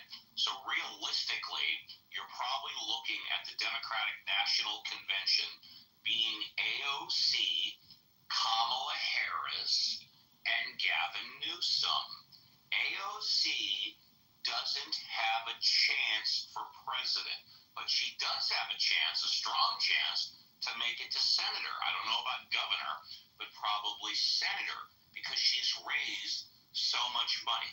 She doesn't have a chance at the Democratic nominee for presidency of the United States because she's way too far left. Okay, no, I agree with you on how far left she is. I love to think that you agree with me. Let me give you a sitting ovation. She's too far left. She is too But wait, but Steve, did you listen to, for example, the National Committee when they started to elect new councilors, or like people that were going to run in certain like counties and stuff? No, I don't even know what you're talking about. It was the wokest. I listened to every word you just said, but I have no idea what you're talking about.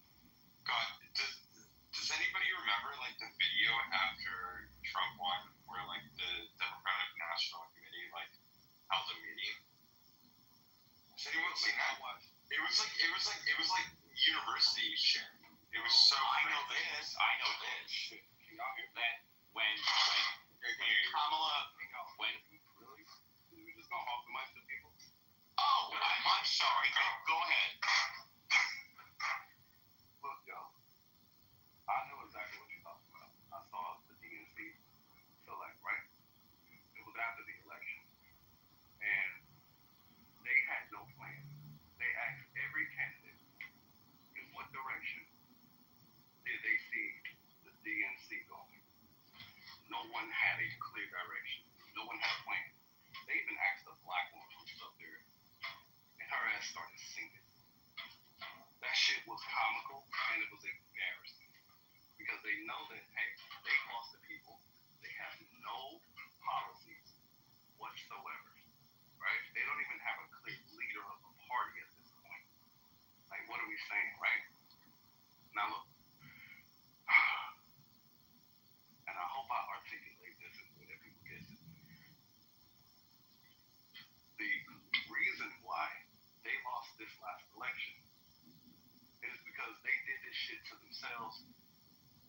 16 years in the making. The Democrats did this to themselves. They did not invest time or money in making a quality candidate, grooming a quality candidate. They have no one in the party that is a quality candidate whatsoever for president. And I can outline why I say that. For 8 years, Obama, they sat back on their laurels. And they did not groom a candidate because the heir apparent was supposed to have been Hillary Clinton. But a black swan event happened. Donald Trump came down the escalator in 2015. Holy shit. You look at the polls, they said she had a 92% chance of winning. She didn't. He upset the apple cart. So for the first 4 years, they spent more time investigating than legislating and grooming a fucking candidate. So his first 4 years go by, that is 12 years that they wasted, right? In 2020, if you look at the Democrat primary, they had over 26 candidates in the fucking field trying to vie for the nomination, and no one panned out. Everyone kept dropping out. Kamala Harris did not even get a delegate, not a single delegate vote, not one. And she was torched by Tulsi Gabbard, right? Democrats said, oh shit, we're in trouble. They had to bring out old decrepit ass Joe Biden. Because one thing about America, we love nostalgia. If you look at his campaign, Joe Biden never ran on his record. He didn't have a record to run on. He ran on Obama's record. And one thing about us stupid ass goddamn people in America, we love nostalgia. So they figured, oh shit, we know who Joe Biden is. He was Obama's VP. So if we get Joe Biden, we'll get the Obama days back. People were actually thinking that shit, right? So they shoehorned his ass in there. And lo and behold, picked Kamala Harris for VP. She was only picked because she was an insurance policy. That's all it was. She was not qualified for a fucking thing. No one liked her. She was highly unpopular. Hold on. Can people for a second? She was highly unliked. And to pick a person as your VP who called your ass a fucking segregationist on the big stage and was interviewing and called your ass a sexual predator? Whoa, that can't be good. This is why Jill Biden hated her. Because she called out her husband, right? But hey, I have to virtue signal. I have to play identity politics. Let me pick a black woman. Joe Biden has said he was going to pick black women for key positions. If you elect me, I will send one to the Supreme Court. He did that. If you elect me, I will put a black woman as a vice president. He did that. It was all identity politics. Now, here's where the real conundrum falls into. He could not make it across the goddamn finish line in his first 4 terms. His first 4 years. That debate, that dreadful, that awful debate that will go down in fucking history, in political history, he melted in real fucking time. Oh shit. At the fucking, the spin room, I don't know if you guys watched the spin room after the debate, but on MSNBC, one of the correspondents said, hey, I've been talking with top Democrat leadership, and they are having conversations about suggesting holding an open primary. An open convention. An open convention to look for a quality candidate. They didn't mention shit about Kamala Harris. But they have a problem. Identity politics. If you look at the people who was trying to get into the field, it was Gavin Newsom, Kathy Hochul, Gretchen Whitmer, and Josh Shapiro, which was the top 3 Democrats people had in mind. But they couldn't do that. Why? Because they had a race issue. Imagine how that would have looked if they had an open convention and picked a white candidate over who was supposed to be the heir apparent, a black woman as a VP. They would have lost a lot of people on that move alone. So they couldn't do it. Holy shit. Let's just nominate her ass, which nobody voted for her, by the way. She became the fucking candidate with no vote. Threat to democracy? It seems like you didn't give your goddamn own people a choice to vote being up over $1 billion fucking dollars, you still wind up 20 million in a fucking hole. You ran a bad campaign, Kamala. So now, guess what? Those 4 years of Joe Biden, they wasted another 4 years on grooming a quality candidate. So that's 16 years that the Democrats sat on their fucking ass and didn't groom a quality candidate for the likes of a Donald Trump. Well, back up. Had they not shooted Joe Biden, guess what? The Democrats would not have to deal with Donald Trump now because he would have served eight years and would have been off into the fucking sunset by now. There would not have been a fucking Donald Trump candidacy in 2024 had they just let him win in 2020 and not stole this shit. We all know that shit was fucking stolen. So if they had let him run his 8 years, they would not have to contend with a goddamn Donald Trump right now. And we would not be having this conversation of who was a good candidate for the Democrats to run in 2028 against J.D. Vance. J.D. Vance wouldn't even be a thing right now. So the Democrats did this shit to themselves. They have nobody in the fucking field. They don't have a bench. They never had a bench. And it's going to be 20 years that the Democrats do not have a fucking person, a qualified person on their bench to run for president.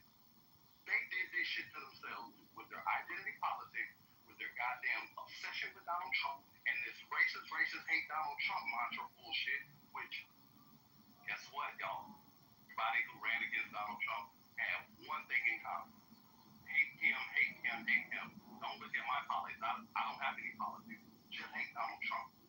The Democrats did this shit. And Gavin Newsom do not have a chance of winning in 2028. He is a horrible candidate. No, yeah, AOC. I agree. Gavin Newsom and AOC are both far too radical to be a successful candidate. Y'all need to look at people like Josh Shapiro, some people who lean a little more centrist.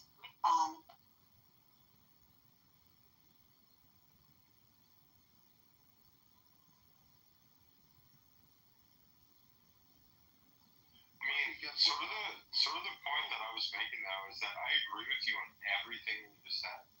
I thought that everything you said was fucking gold. I'm listening to you.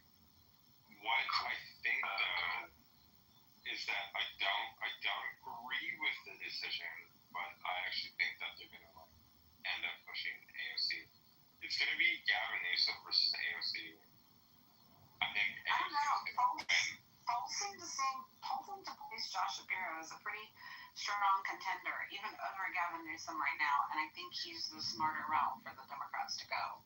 Josh Shapiro doesn't have a chance because he's Jewish. Also, I agree with everything the gentleman said, except that Kamala Harris is not qualified. She's clearly qualified. She was Attorney General of San Francisco. She was District Attorney of San Francisco. She was Senator for California. She was Vice President, 20 plus years in governmental office. Clearly qualified. However, and I want to say this, and I'll take 60 more seconds and then I will be quiet. Her acceptance speech at the Democratic National Primary, accepting it, was amazing. The first debate with Donald Trump, she was amazing.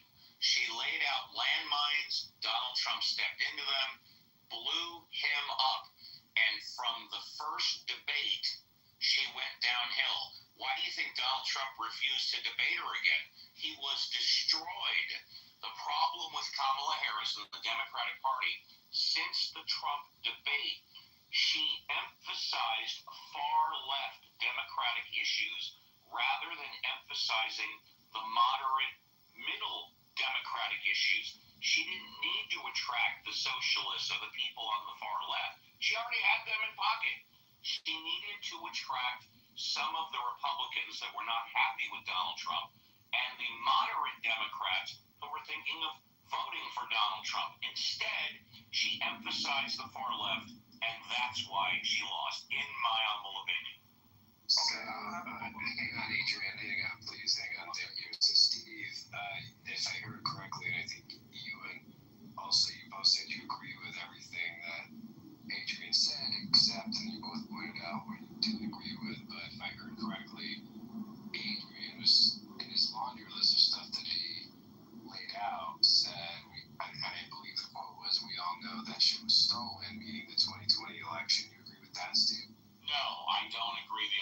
was stolen. No. Okay. You agree the election was stolen?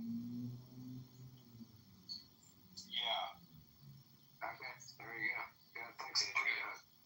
I'm glad that you said you brought up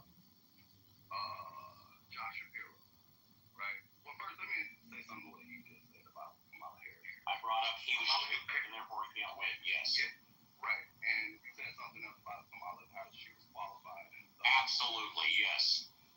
Okay. In that debate, did she come out on top? Yeah, some will say that she came out on top. Was Donald Trump running from a second debate with her? No. Actually, he challenged her to a debate.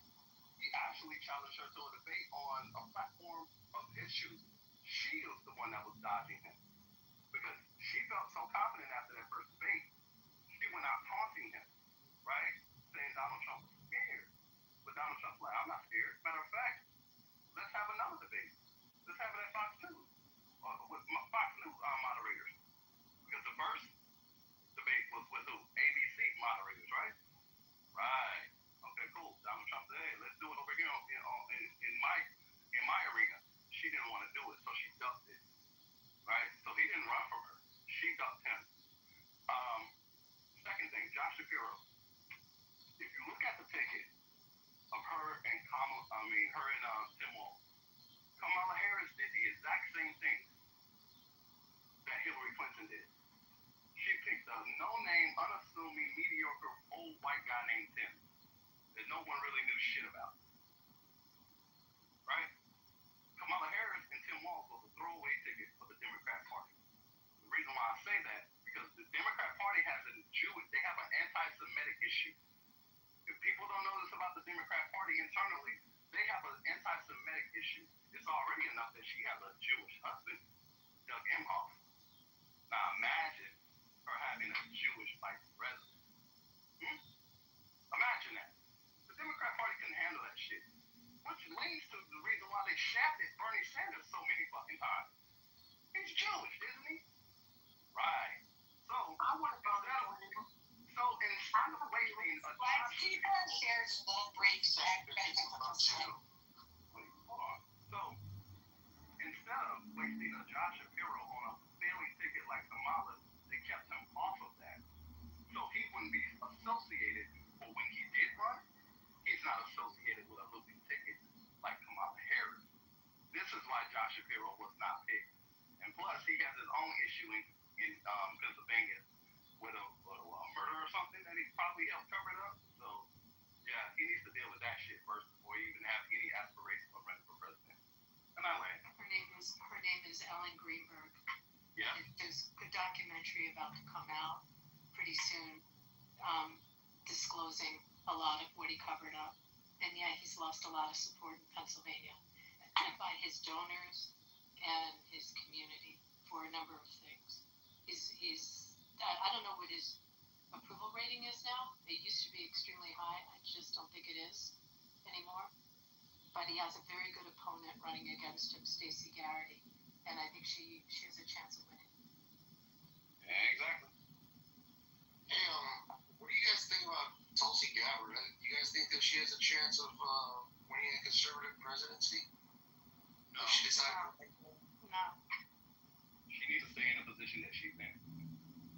Do you want to know the people that probably are on the bench from the Republican side? I just came in the room.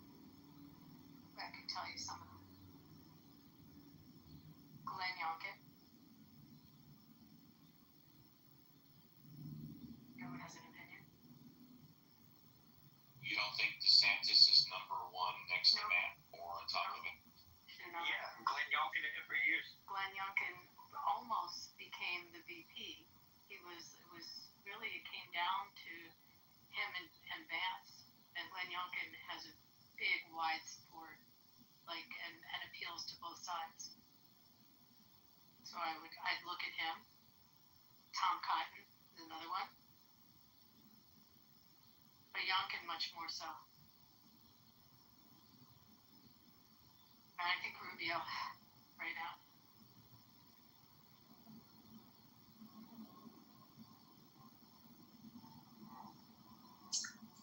Honestly, I don't know of anybody that I would vote for. I sure don't want Trump. What's wrong with Rubio? He's brilliant. He's completely qualified and absolutely brilliant.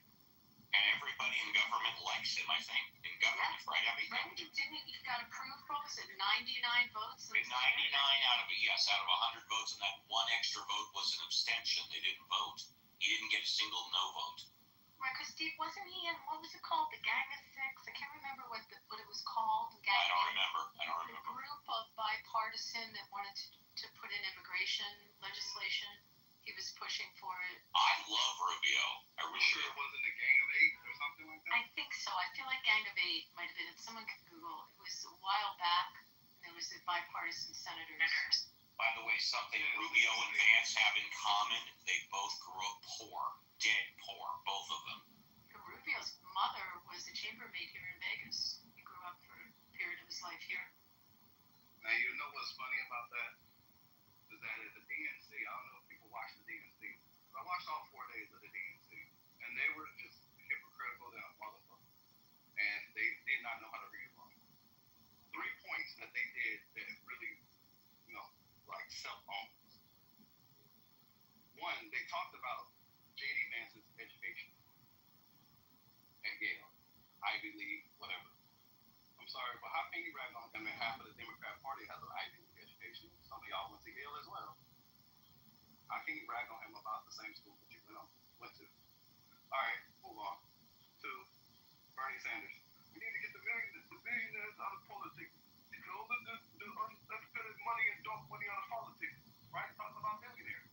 But as soon as he got done speaking, who came on stage? Billionaire Governor J.B. Pritzker.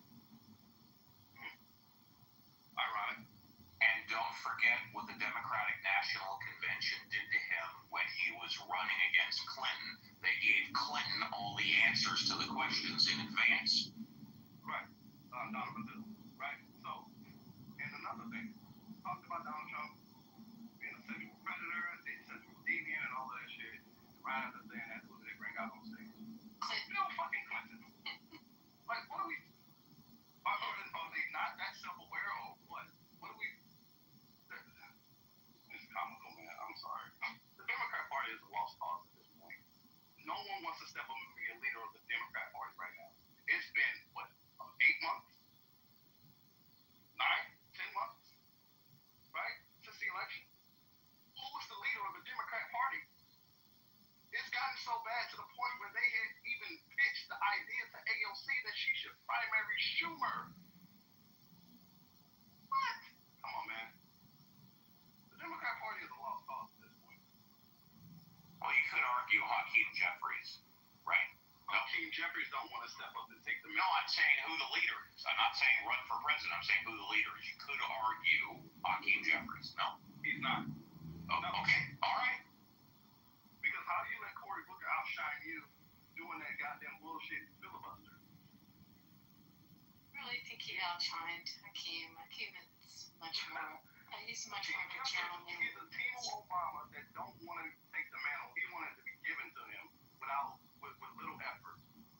He needs to show that, hey, he can take the goddamn helm. And he's not showing that because if you look at the Democrat Party and what it consists of, it is a bunch of angry women and effeminate men. Name one masculine man in the Democrat Party. I'll wait. Gavin Newsom? No. No. Okay. All right. Define masculine. Doesn't use hairspray.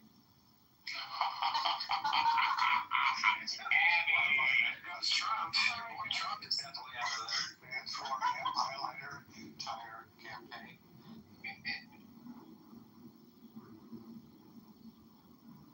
What do you think of the governor of Michigan? Love her. We're not ready for a moment. Love her. Yeah, I knew you would, Dr. Jordan.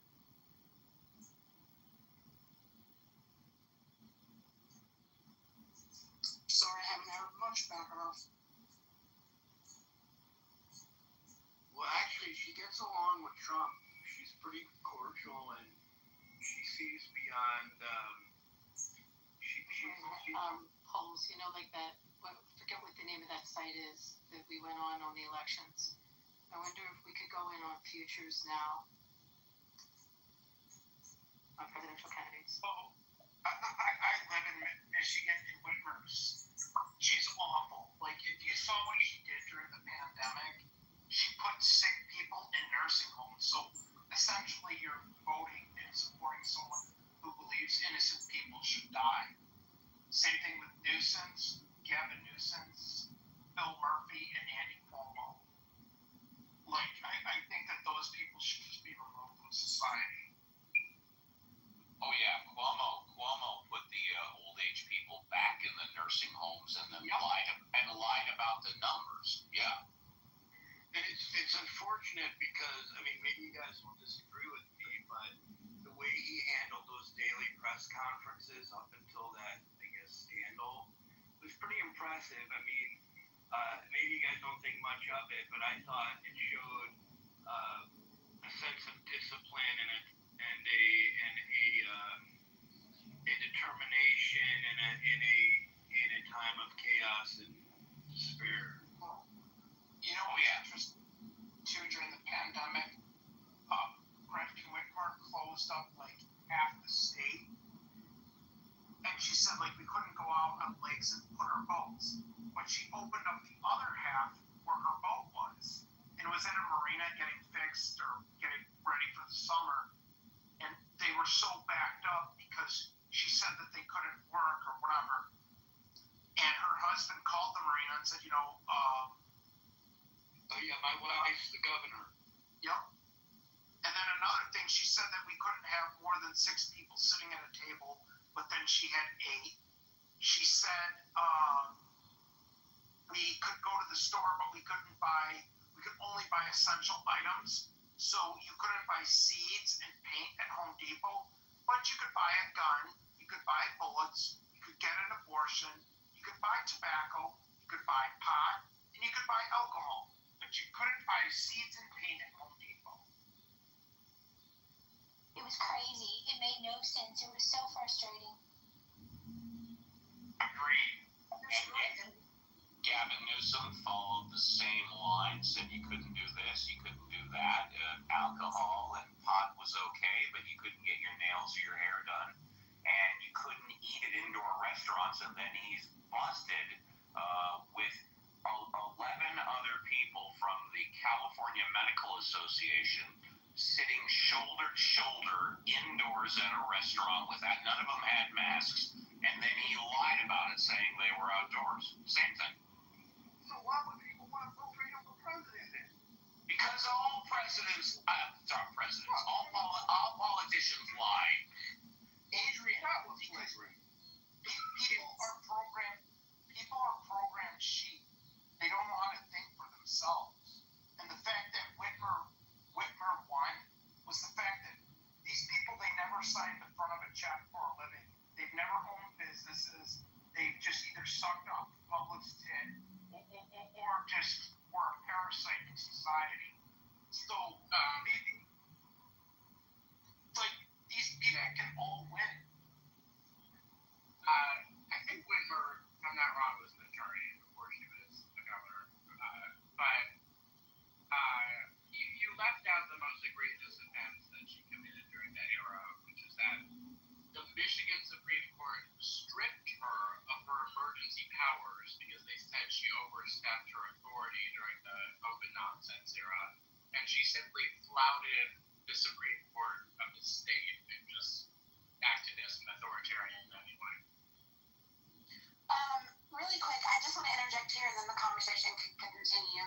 I've tried really hard to, Steve, I'm going to moderate you too.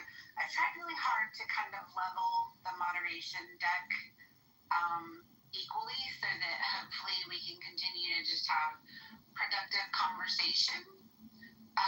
We've got some liberal representation and we've got some conservative representation, I feel like. So the only thing that I ask is y'all don't remove people from the room, just gulag them if necessary. We don't have a black moderator. You don't have a libertarian moderator. I don't know what you're talking about, bud. I'm right here. I'll vote for Adrian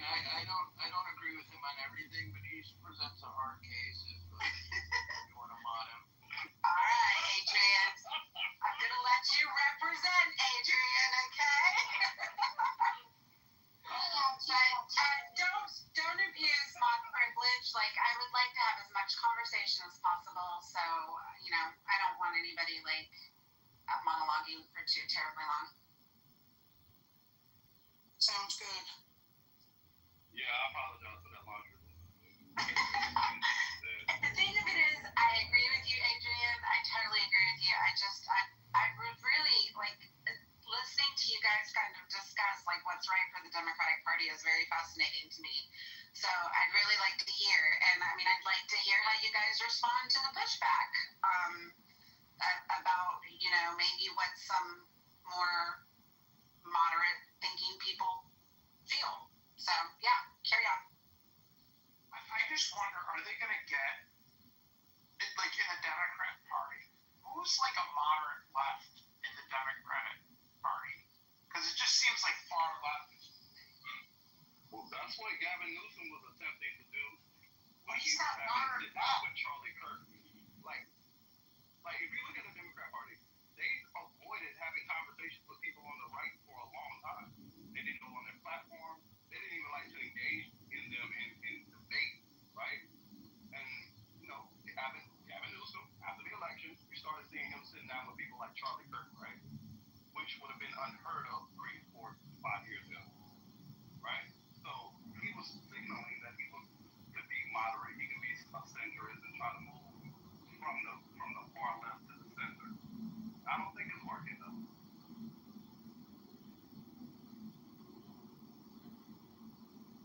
Well, Gavin Newsom, when he wasn't even running for president, entered a debate with Ron DeSantis, who was running for president. I don't remember the last time ever. Abby, has any non-presidential candidate debated a presidential candidate? I don't think that's ever happened before.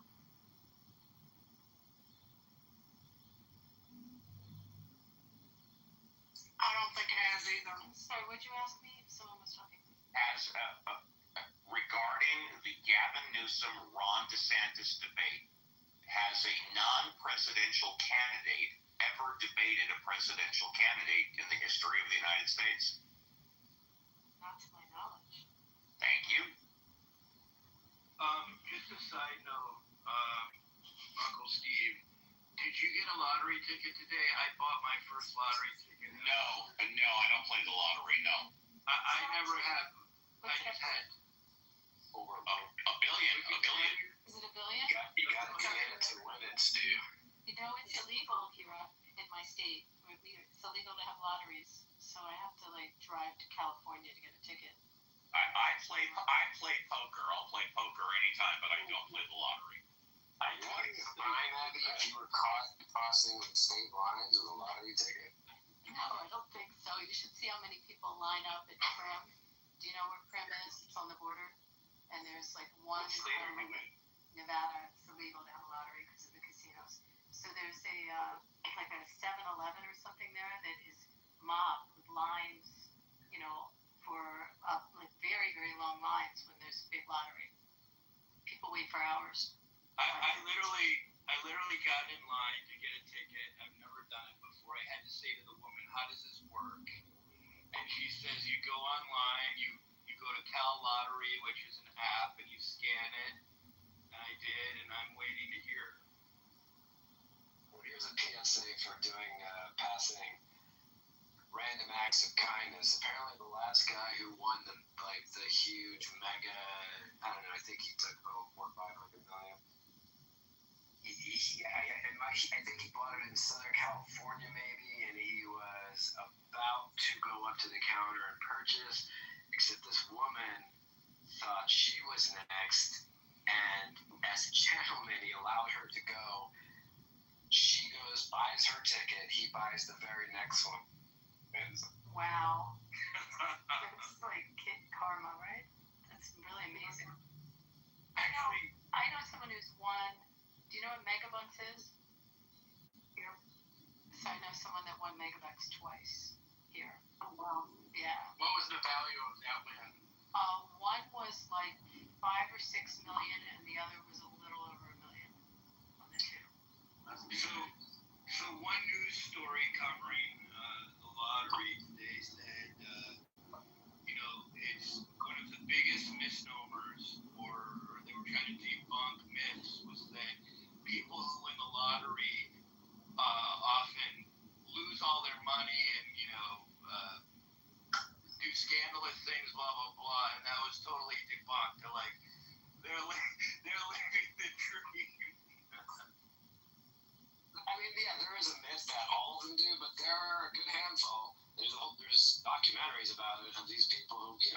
500 million, but they blow. You'd be surprised how easily you can blow 10 to 20 million. Oh, sure, no doubt. Yeah, I just thought it was funny that they covered the story this way. It's just not the majority, and that's the popular.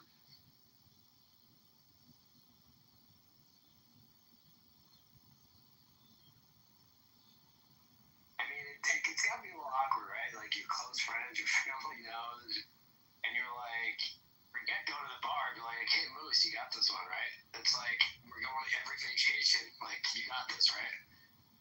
Well, you won $400 million.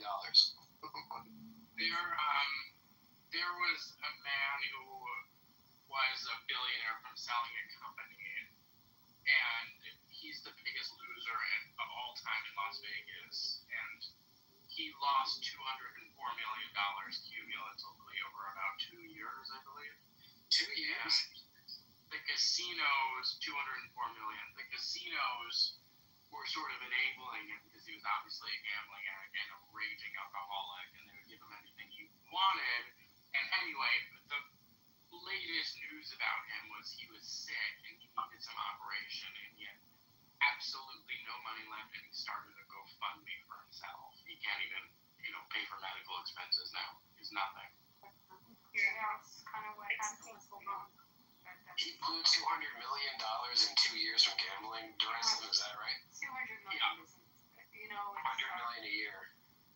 You And we don't have to pay a tax on it. Yeah, it was like 1 year.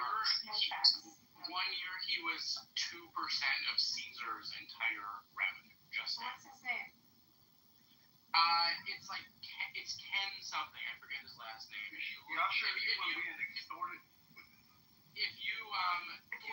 There's famous lawsuits. Do you know? Yeah, he did sue, and I think they settled out of court. But if you type in the $204 million loser in Las Vegas, you'll for sure find it. He was personally kicked out of Wynn by Steve Wynn himself because he said he was a gambling addict. That had to be a very long time ago because Steve's been out of the property for quite some time. So this is an older story. It's not recent then. I don't think it's more than 10 years old. But the recent part was that he had a GoFundMe, so that part is recent. And that's sort of what brought his name back into the headlines. And then after he was kicked out of the Wynn, he Caesars took him out and gave him anything he needed. Terrence Wannabe? No, that doesn't sound right. Well, I won about $4,000 a few years ago, and when I did my taxes, they said, okay, you had a winning of this amount of money, and I said yes, and she put it on there, but it helped my taxes, but it doesn't help on poor, but It goes into, they just changed the law, but it goes into your AGI, but you write off your losses against your winnings. It's when people play with cards, but they just passed in the big, beautiful bill, and hopefully they get an amendment in to change this, that we can only write off up to 90% now instead of 100% of our losses. I was going to say, Abby, prior to the big, beautiful bill, gamblers or professional gamblers could write off losses up to the amount of their winnings, and I don't know if there was a limit, right, Abby? No, there's no limit. There's no limit. You don't have to be a professional gambler. You just have to play with the card, and you have your win-loss statements that you get from any property, and it's a $1,200 jackpot break point where you get a W-2G, so you have to report those jackpots. So those jackpots add into your adjusted gross. So you'll lose deductions because someone who has earnings that maybe gets a certain amount of deductions, once you add in all the gambling winnings, it takes you up to a much higher AGI. I mean, there's Nick's on the stage. Why am I telling you this? He's an accountant. But you write off the losses against it, so you're not paying the tax. You just lose stuff because it shows you as a higher income number. But it's changed now with that bill. Although Nick, I just heard, I don't know if you know this, that the 1,200 was supposed to be taken up to like Based on today's numbers, it's only going up to 2,000 on jackpots. Right, and that's in the bill, right? The 2,000. I want to bring that up, Abby. Bringing the jackpot threshold of reporting to 2,000 is in the bill. We're trying to. Is that starting 26? Is that for real? 26, yeah, but everyone's talking about it here. And one of our members of Congress, first our senator, introduced a bill by unanimous, so they needed 60 votes, they had 59. So then one of our members of Congress just introduced it, or I guess she is introducing it when they come back to session to make it 100% of the losses. So and Abby, if I could follow up regarding the tips not being taxed. Now, there was a cap on that, which we found out afterwards. Can you talk very quickly about the no tax on tips? Thanks. Nick can do that. Okay, Nick, please. The first $25,000 is not taxable, but you'll still have to pay FICA, which is 7.65%. So yes, there is no federal tax on that. But again, it's just the first $25,000, but you're still going to have to pay 7.65% withholding. And it has no bearing on what salary you make. If you make, let's say, minimum wage, or if your salary is $50,000, that the same thing that you just described applies. Yes. Correct. Thank you, Nick. So a guy's name was Terrence Wannabe. I just looked that up. I never knew about this. Yeah, I did too. Yeah, I posted a link to a story about it in the chat also. But anyone who's from Philly will know who I'm talking about. One of the prior owners of the Eagles, very beloved owner, his name was Leonard Toews, and he was extremely wealthy. He had a trucking company, and he owned the Philadelphia Eagles. I mean, in the days, not when they were worth, billions, they were worth millions. And he had a horrible gambling problem, and went to Atlantic City all the time, and drank heavily. So he sued, trying to recover a lot, claiming that they applied it with alcohol, that he lost his judgment, but he did not win those cases. Yeah, it's hard to prove that. Abby, it's just like saying like McDonald's made you fat. Well, I mean, they can't. They didn't force it on you. There's a reason liquor is free in Vegas, and it makes you stupid. Come on. It makes you a looser gambler and less inhibited. And it's freedom of choice, that's fine. I don't think it should be illegal, but that's why. David, how do you feel about it? Think about Abby, you dropped out. You just said think about it, and then you dropped out, Abby. pot is totally legal here.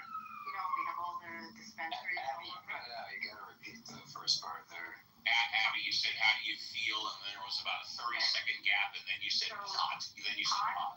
Pot is totally legal here. How do you feel about if these dispensaries, if you end up giving out free pot in the casinos as well as booze? I don't agree with that either. And I don't want to take away people's free will, but it inhibits your thought process. I'm a gambler, you know that, Abby. I'm not against the gambling industry. I think people should be able to enjoy that if that's what they want to do. But I don't drink when I gamble, okay? And there's a reason. If other people want to, that's fine. But you can't tell me that people are making the same decisions when they're drinking as when they're not. No, I agree. Can I take this moment to just do a public service announcement about something? There's a series, it just came, it's on Paramount, for those that can stream Paramount, called 11 Minutes. I'm going to put it in the chat.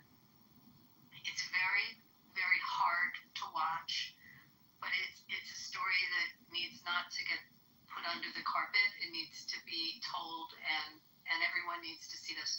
It's the story of the horrible mass shooting that we had here in Vegas, and it's over 800 people were wounded and shot, and 58 people died that day. And the footage, I live here and lived through it and never knew that they had the footage that they have. But they basically have footage of all of these rounds of shots as this guy was shooting at everyone. So Mirage Hotel, yes, Abby? No, this was in Mandalay Bay. He was shooting. I'm sorry, Mandalay Bay, sorry.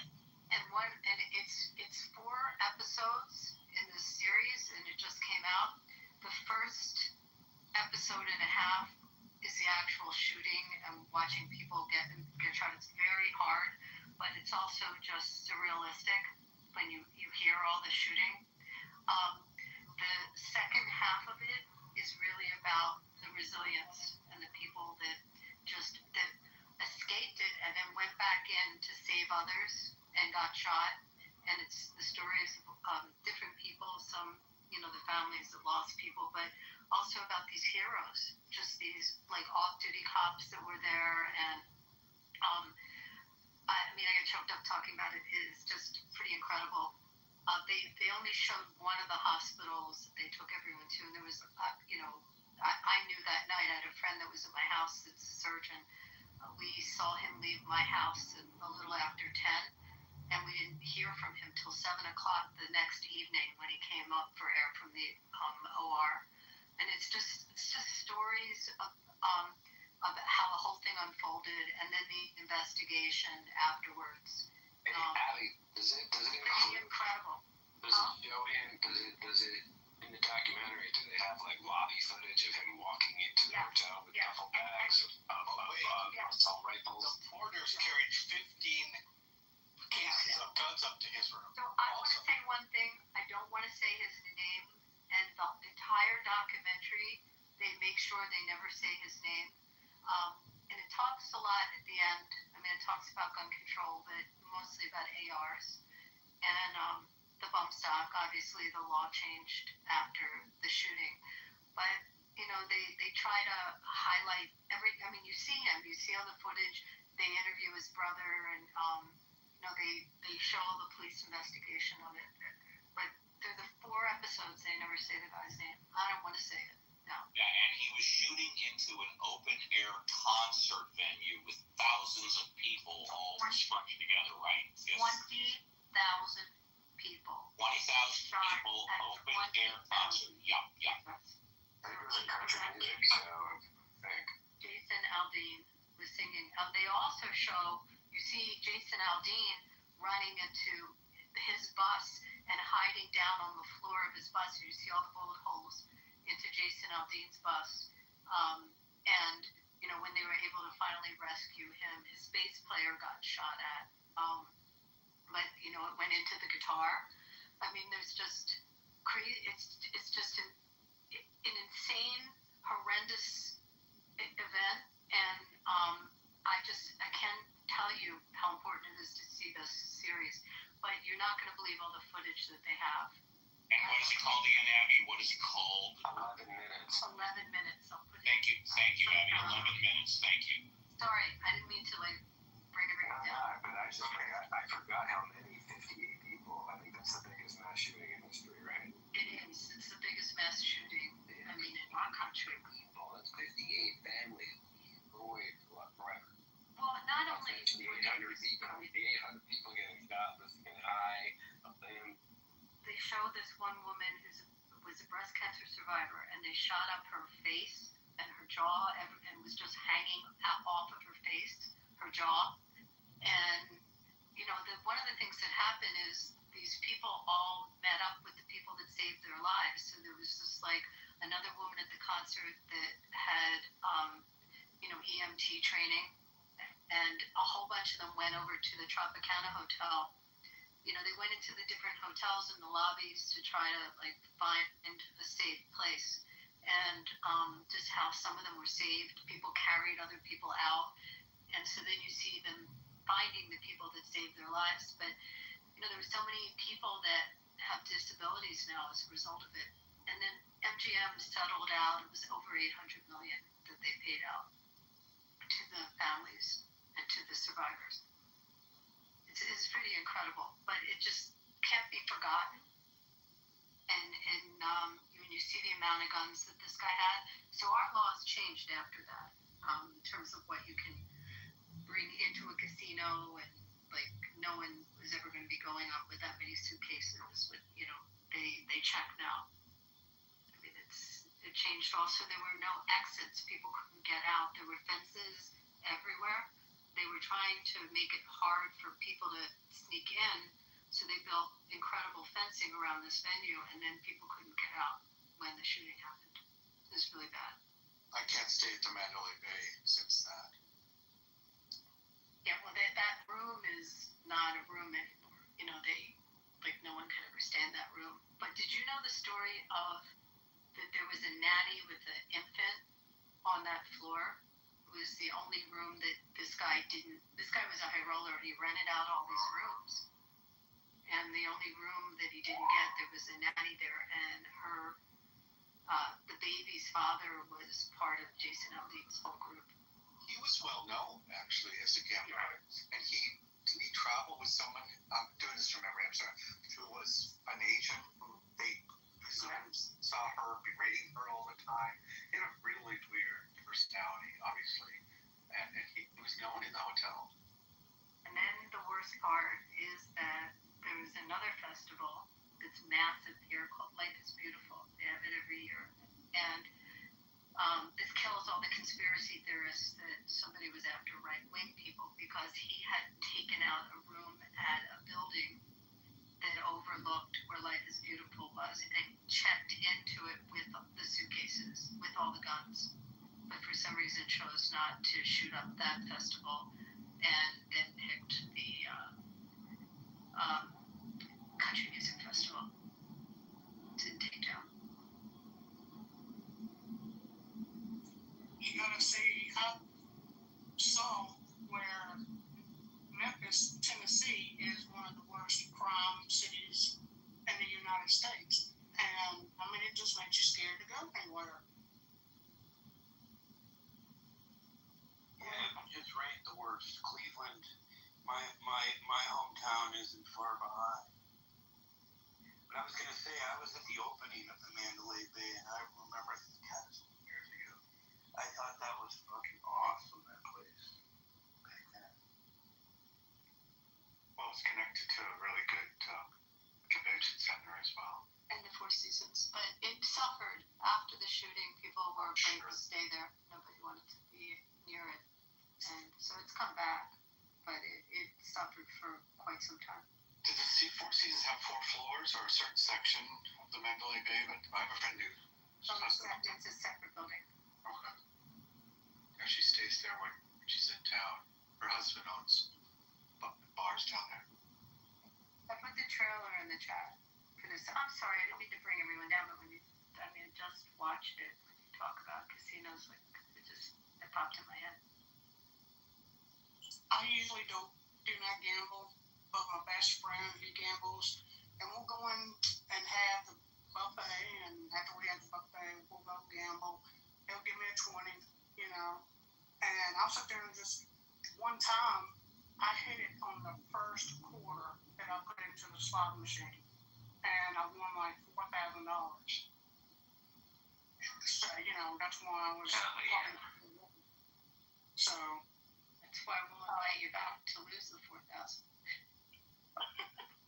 Well, no, he might have, but I'm not one that goes to. I won't take no more than $20 if I go, because I can't afford to. Did you pay $20 back? Yeah, I sure did. Memphis? Are you in Vicksburg, or what's the? I gave him like $700. Isn't there one near you? Isn't Vicksburg near you? I'm not sure. I'm in Memphis. Yeah, near Memphis.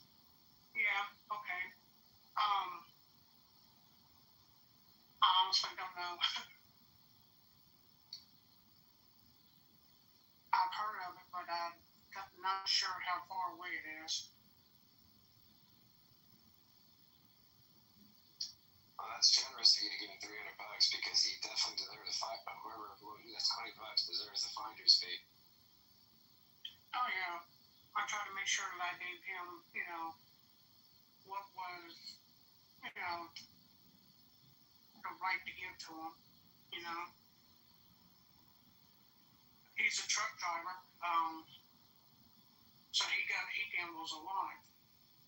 And sometimes he'll sit there and hit the machine as he's leaving after he done lost a bunch of money, and then he'll hit one machine and he'll get lucky and he'll pay off. So, but he is a bit at gambling as well. So I tried the new split poker yesterday. You seen the new IGTs? no, I haven't. That's right. It was David Price. Anyway, guys, let me see if I can find more about that. I'll put more in the chat about it. The new IGT is Twin Dragon. I looked for it yesterday. I'll look again. I believe they only have it first here, but it's coming. And by the way, I'm about an hour, maybe hour and a half away from where they are putting those buildings for AI. XAI. XAI. Okay, thank you. I just wanted to make a real quick announcement to everybody in here. In the month, the house was boomed. It is no more. So if you enjoyed or participated in conversations over there, we have a replacement house called Snatched. It is a private house by invitation only, which means no John Kitover. So if you're interested, just click on the link above and answer the question. And as long as we can validate that you are an authentic person who we've heard speak or we just know well from Clubhouse days, you are in. What happened? Why did it go? Mojo moved to Abby. I assume he was just done with the drama and decided to take a break from Clubhouse for a while. Okay. Ken, come up. Ken will be able to tell you the story of the person you were talking about, wannabe. Yeah, the gym band. Yeah, he knows. Guarantee you he knows this. Ken. Yeah. I just wanted to listen, but go ahead. Yeah, go ahead. The guy wannabe, they're talking about that lost $200 million at Caesars. Watanabe? 86 for win. Yeah, do you know the whole story on that? Yeah. Well, I know most of it. So, he was a player around town. I mean, mostly he played at Caesars, and he lost whatever number that was. I don't remember if it was 200 million or some extraordinary number. You can Google this guy, by the way, okay? And he was somebody that I guess inherited a business, from his family business that was worth a lot of money, and he just ended up blowing it, on gambling. And he played everything. I remember when, because he played at Wynn also. Steve at some point when he got slow on paying his markers, Steve actually recognized the guy was a problem gambler, and Steve cut him off. Once he got the markers paid off, that was it. He was done at Wynn. Okay. But I kind of remember. I think they put in. He may have been playing electronic table games back then. They may have put like a high limit, like single zero roulette wheel. It was. I think he played everything. I don't recall. It's so long ago. I don't think he was just like a dedicated baccarat player though. I think he played, all sorts of games, including machines. So, I don't know why so much matters what he plays. If that was part of the question, or Abby. No, I'm sorry, what? Was it an integral part of the question what he played? No, I was just curious what he lost it on. Was it table games, I assume? Well, yeah, but also I think he lost on machines as well, by the way. And he was drunk 24/7. And they would buy him, give him the most expensive possible alcohol. And I think that was part of the lawsuit eventually. It was, they were knowingly keeping him gambling while he was intoxicated. Oh, yeah. And I don't know if he may have been a lawsuit. I don't know. Does anybody know if there was a settlement or whatever? that was mostly about seizures, by the way. This issue about where they didn't, exercise due care was mostly at Caesars. That's where he played mostly. They actually made a special, they have these tiered casino cards. Like, if you played in Vegas, like with Caesars, you get, a platinum or a diamond. And above diamond, they have the seven stars. The black card. Well, no, that's not at Caesars. Okay. At Caesars, they have the 7 stars. But he didn't want the 7 stars because other high rollers had it. So they created a chairman level that had only one member at the time. And that was him, I mean, like I don't know, what else he's going to get, from doing that. But yeah, he did play all over town. But it's so long ago, I forgot a lot of the, a lot of the details. So, Yeah, there had to be, because they told me the story just before. They said that Steve is the one who kicked him out of Wynn, and he hasn't been at Wynn in how many years? I mean, just trying to. Oh no, it was a long time ago. This was like in the. I re-referenced the article. It was 2007. Yeah, it was like the first part of the century. Yeah, I mean, he even played at Red Rock a little bit. I mean, not a lot. But he was, but that was that liquor that they're talking about. It was called Jewel. And I'm not sure it's maybe the most expensive in the world. It's an expensive form of vodka. It was called Jewel of Russia. Okay, so all of the casinos that he would ever play in always had a supply of Jewel of Russia. And that was the particular vodka that he wanted. Whatever. Now I'm googling the vodka. Never heard of it before.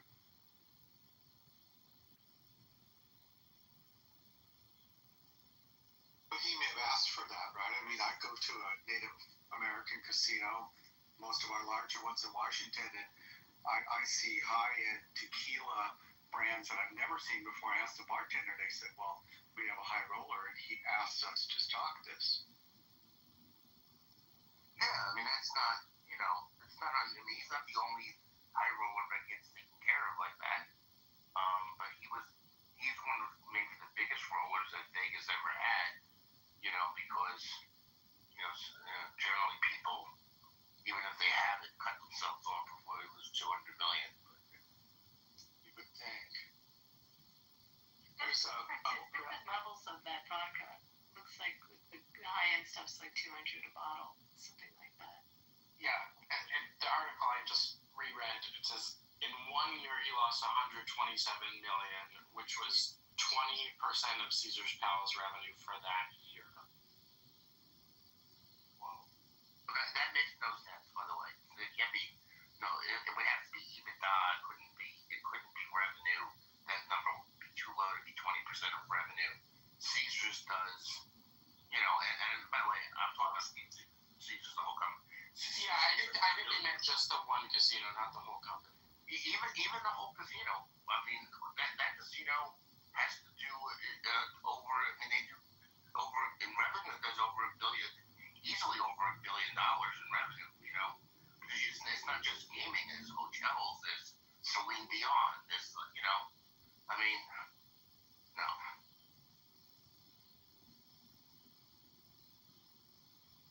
It sounds like 20% of an EBITDA number, not 20% of a revenue number.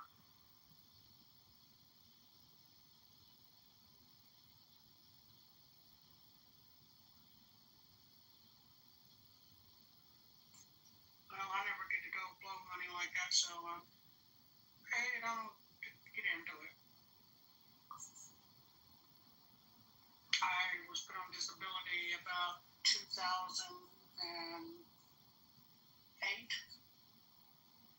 No, 19. I'm sorry, 2019. And I promise. Oh, go ahead. Sorry, Brad. That's okay, love. I'm on disability, and trust me, it's not a lot. I promise this is the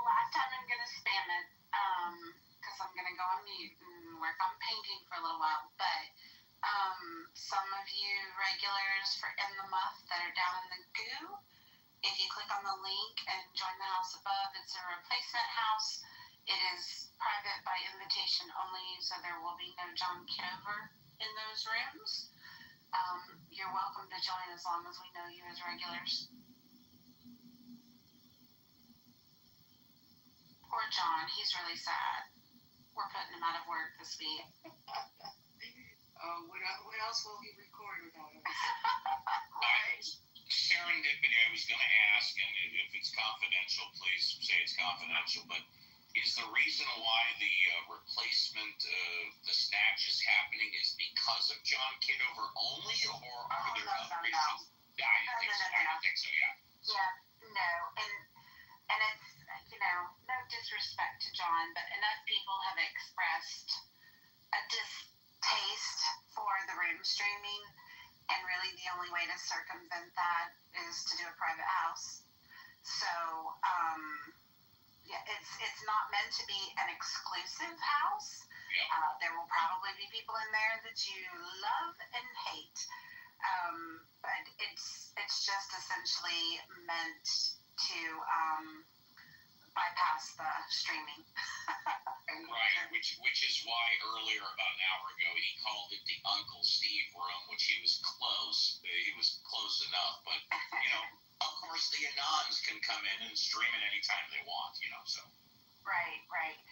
And like I said, regular listeners will be added without needing to confirm who you are, because I know a lot of you, like LSL and Elizabeth down there, Weedy, and Yoav, William Wallace, of course, and Michelle. But if we don't know who you are, someone will need to vouch for you to get in. And like I said, it's not about exclusivity. It's just Mr. Kitover is very creative with his accounts and his personalities. So I do want to at least verify that you are just a legit listener. And serendipity, well, one more thing, because I have to ask, since I came in this like an hour and a half ago. From a slang point of view, the words muff, as in the muff, and snatch, in the snatch, they are somewhat related. Is that just a coincidence? Snatched is on fleek, Steve. It means perfect, okay? That's not the way I was raised, but I'm glad I knew that now. So, It also is a movie with Goldie Hawn and Amy Schumer. Yeah, that's not a good story. It's the movie. Okay? Yeah. It is snatched with an ED. Monica, I'm sorry, not Monica, please forgive me. Serendipity, I didn't see the ED. I have bad eyesight. Now I get it. It's not snatch, but it's snatched. Got it. Correct. We're ladies in this joint, okay? Yes, we listen and put in when possible.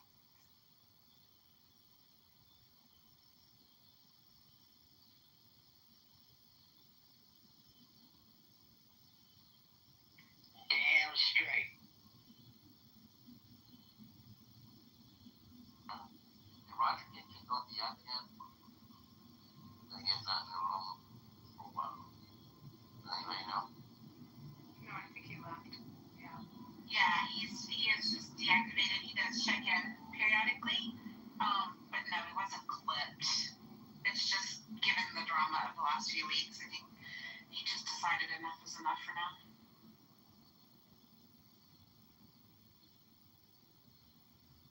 Well, I hope his situation gets the attention it needs.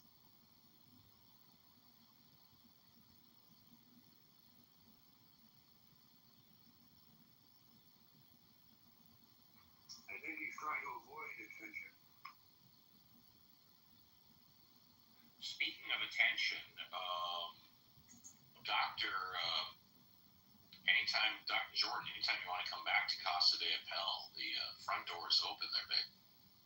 Yes, let's hang out. It's been too long. I would love to. Let's talk. I'm happy to do it don't know if I have. Did we exchange phone numbers or? I have your number all. But Call me anytime, man. Call me anytime. So, who is Mojo on the app? That is John Kitover in the room right here, Abby. This is a public room. He took Roger. Yeah. Yeah, Roger was the original Mojo, and then John added a character or two to it, I think, right? Yeah. Yeah, we are not actually in the house right now. This is a public room because we just wanted to get the link out there so that we can capture the ones that wanted to continue to participate in the conversations. So he is in this room live streaming as we speak. He's getting his last little fix because he misses us already. So there you have it, fix. And where is this? I think you need to personally thank me for not blocking this account from my phone. Top of the room, Ken. The house is called Snatched. And yeah, if you click on the link and just request to join, I will admit you. Well, I've done that and look. I got you. Yep. I already admitted you. Well, thank you, love. John is the junkie, William Wallace. He loves to make us his art. And, he's going to lose that ability, so he's a little sad.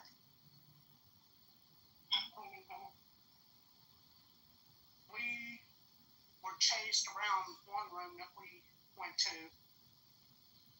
And it was so, everybody yelling and this and that. And so we went out that room and we looked for this room. You're wrong. Yeah, that was chillism. Oh, way to just throw it to the wolves, man. Just being honest. Well, they There's a reason why people are here. Yeah. Ken, I sent you a message. Just because I said one thing, one of the people, they were in like a really small room and it was echoing real bad, and I just said, dude, it's too loud. And then they kicked me out, and I was like, okay. And we went and found, he wanted to find yours, and we did.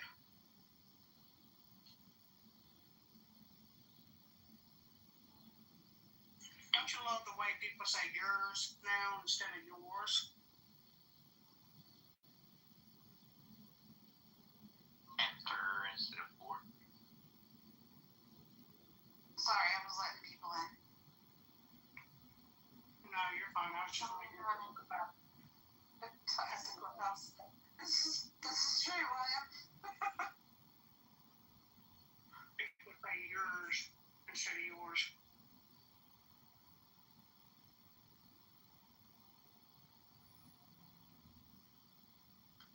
Goodness. Okay. I think we pretty well got the word out. And like I said, we can, if people want to suggest and invite other people, we can certainly do that. It just, tomorrow morning's coffee room will be in the house. So hopefully we'll get to see a lot of familiar faces.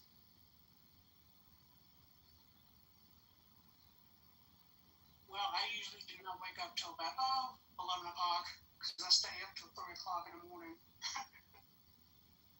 It'll be the speakeasy of Clubhouse. Snatched is actually a good speakeasy name. Right? I hope most of it is easy speak, miss. And we stole the Rad. There's supposed to be a G there. Rad G. We got it from the movie, that show, Evil. Is Abby still here? Or no? No.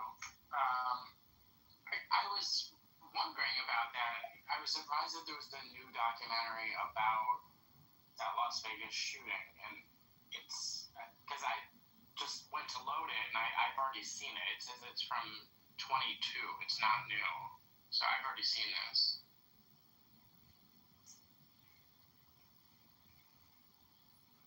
You could call 11. It's called 11 Minutes, and I've already seen this, and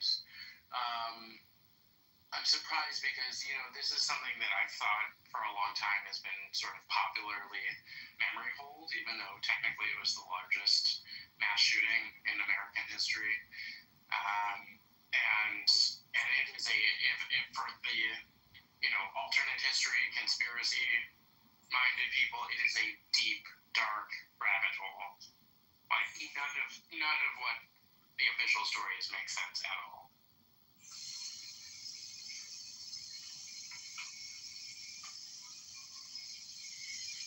I rewatched the event about Louisiana in the hurricane the other day.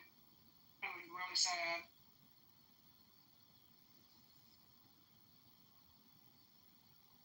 You're talking about Katrina? Yes. They brought out a whole new show about it, and just boring weekend. It's a new production? Yes. What service is it available on? I think it's on Hulu. Oh, okay. I would like to watch that. Thank you. All right, I'm gonna go paint y'all, but it was great meeting you, Rad. I look forward to talking to you in the house rooms. We love myth, and if y'all want to keep this room open, you're more than welcome to, and if you don't, y'all can boom it. I don't care. Thanks, everybody. Thank you so much. Bye. Oh. Hey, y'all.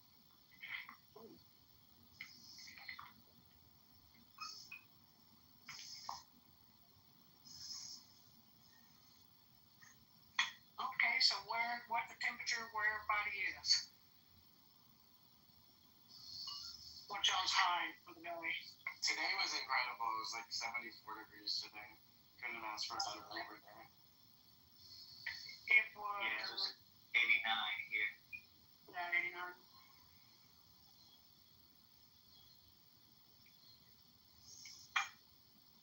We have not had rain where I live in 3 months. No, it's more than 3 months. This will make 4th.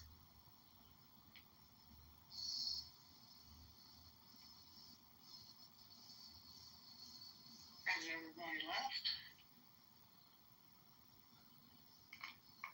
No, these moderators are just moderators. They're not hosts. No, Jose. See if we can nudge them a little bit.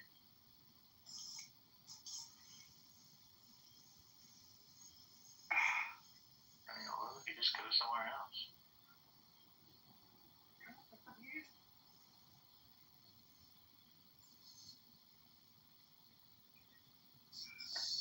I do not know what these are. They smell good, but the flowers are going wild over here by the faucet.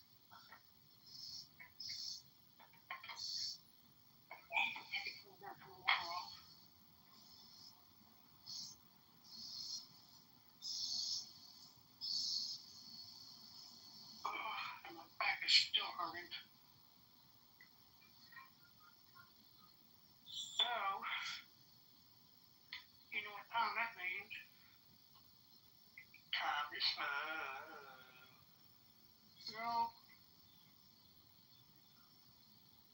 I'm hurt since I got up, and I took my medicine when I got up. So,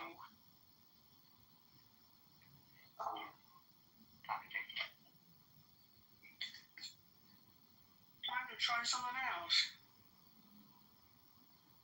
I wish they had talked about legalizing pot. But it really didn't get talked about.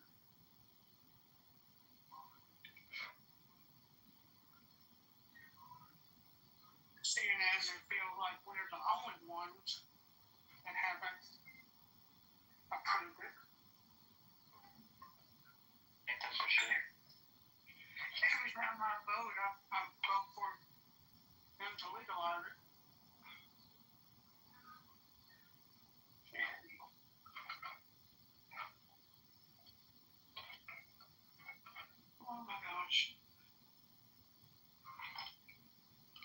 see what's going on over in Chillism and see if they let us tonight, because I don't think the person that yelled at us was typically there. Okay. All right.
think even Marshall. But I don't believe that picture was him, nor I believe he wrote those things. I don't believe it.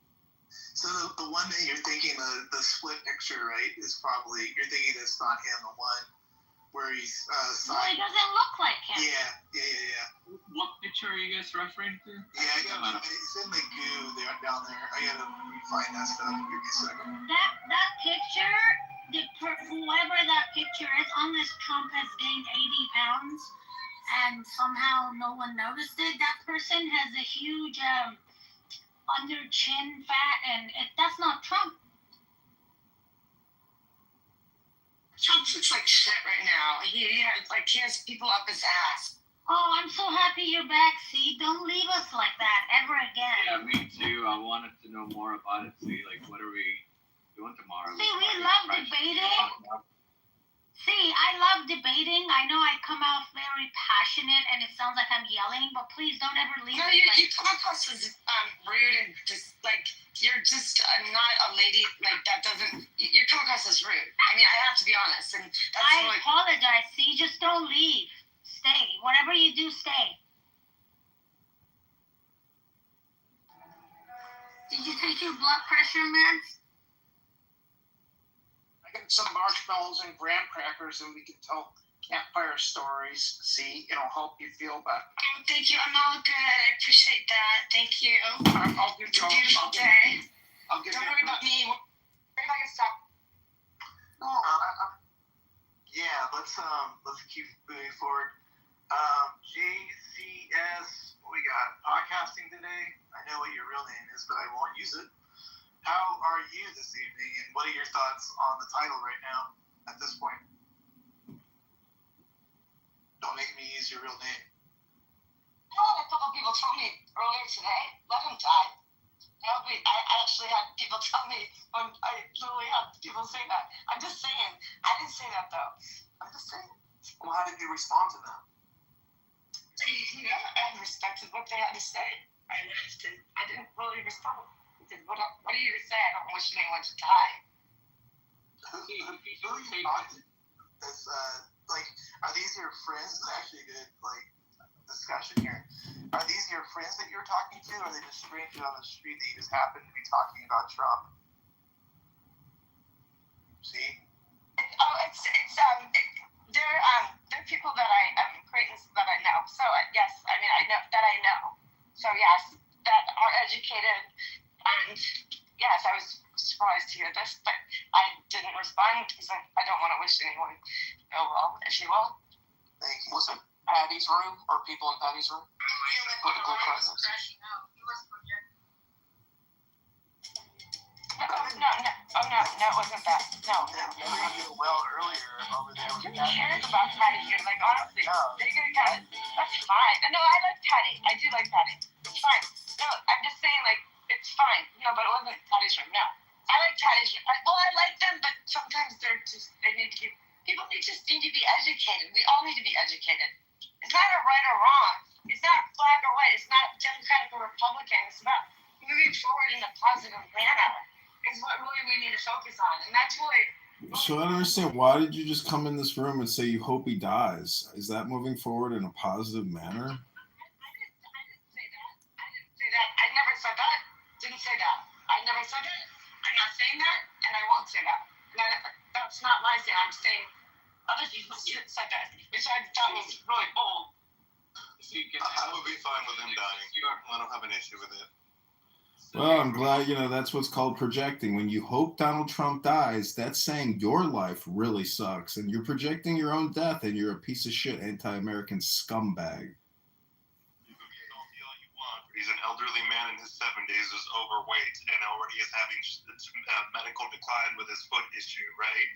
So you can get all pissy and go on a tantrum, but this is an issue the Democrats should have exploited, right? The fact that his age is a problem with a high-stress work environment like this, and nobody pressed him on his cognitive abilities, right? The Democrats are stupid, but this has been everyone has known about this problem with Trump for a while.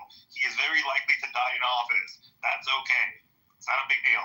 Okay, so first of all, I want to ask Congressman. Thank you, Mother. I want to ask Congressman something. I don't think Trump succumbs to stress the way that most people do. That's what allowed him to get where he is, and that's no compliment to him. I'm not extending one. But I want to ask Congressman and everyone, what do you think of Rudy Giuliani winning the presidential honor of Medal of Freedom? Jeez, I can't even speak today. He just got in trouble, didn't he? Did something just happen? No, he got into a car accident and he's in serious critical injury, so pray for Rudy Giuliani, the greatest mayor New York has ever had. Wait, when did he go into accident? When did that? He rescued a woman who was being beaten up in a domestic dispute. He rescued her. An old fart like Rudy Giuliani, he's got the balls to rescue a woman. And when he got back in his car, some stupid driver crashed into the back of his car. Was that before or after that email? Oh, that email was today. Yeah. Before. That was yesterday. The message was from today. Got it. Yeah, that was today after the fact. Yeah, that's what he posted. Now, JCS, what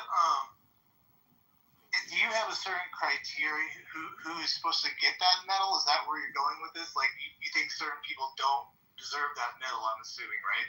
Well, I mean, I suppose you'll argue that other people don't deserve it. In his particular case, maybe the timing wasn't great because, well, it may have been purposeful, of course, but I mean, yeah, he I don't know that he's been convicted. He's been indicted, right? And so I just think that when you're indicted for a federal crime, you at least have to wait to see what legal proceedings play out to before you give someone that particular honor.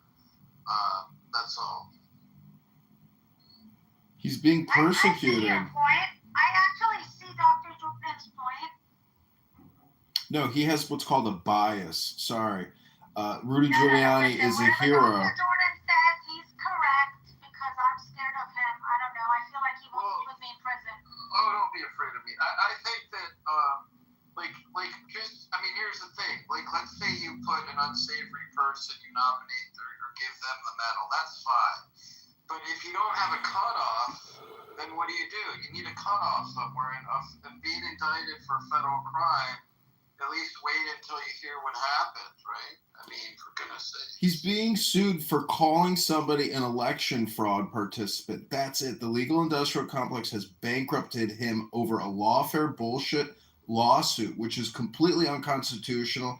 It's nothing but prosecutorial misconduct. He is an American hero. He fought the fucking mafia and broke their back. So all you Trump derangement syndrome Trump haters out there that want to parlay it onto Rudy Giuliani, go get what's called a fucking life, you fucking losers. I'm so sick of hearing your stupid bullshit.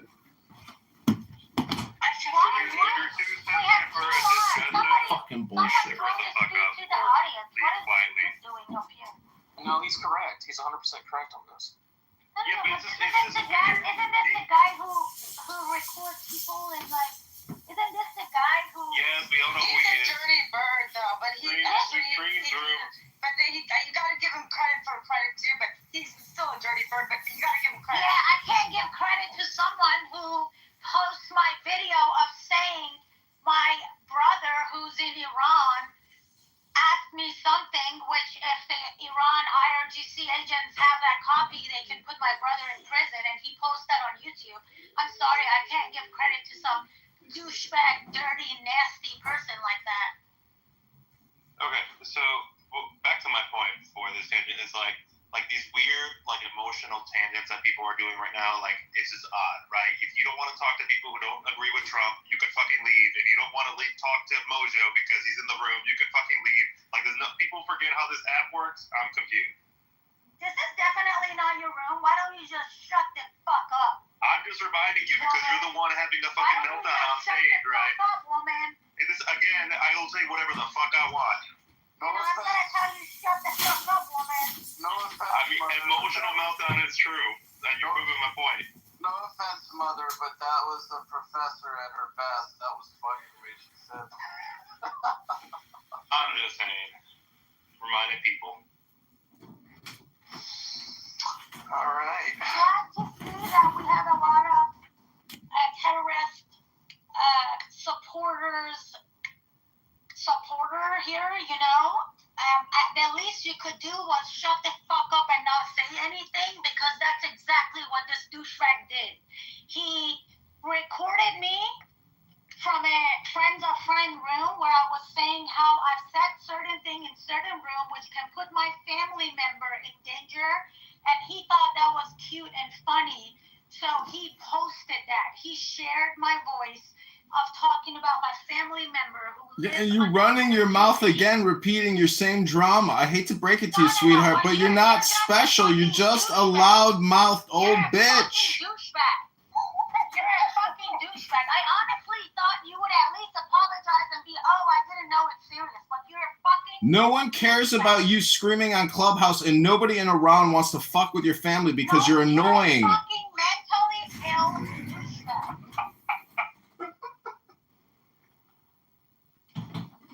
I mean, he's kind of right. You really aren't special. He streams every room. Yeah, and you're really loud. You sound like Mother, but a Persian variant of a loud-mouthed, obnoxious person. Mother, hey, woman, listen. You are not special at all. You know people record you in this room. They have been doing it for years. If you're this sensitive about your information, maybe you should be more careful with what you run your mouth on.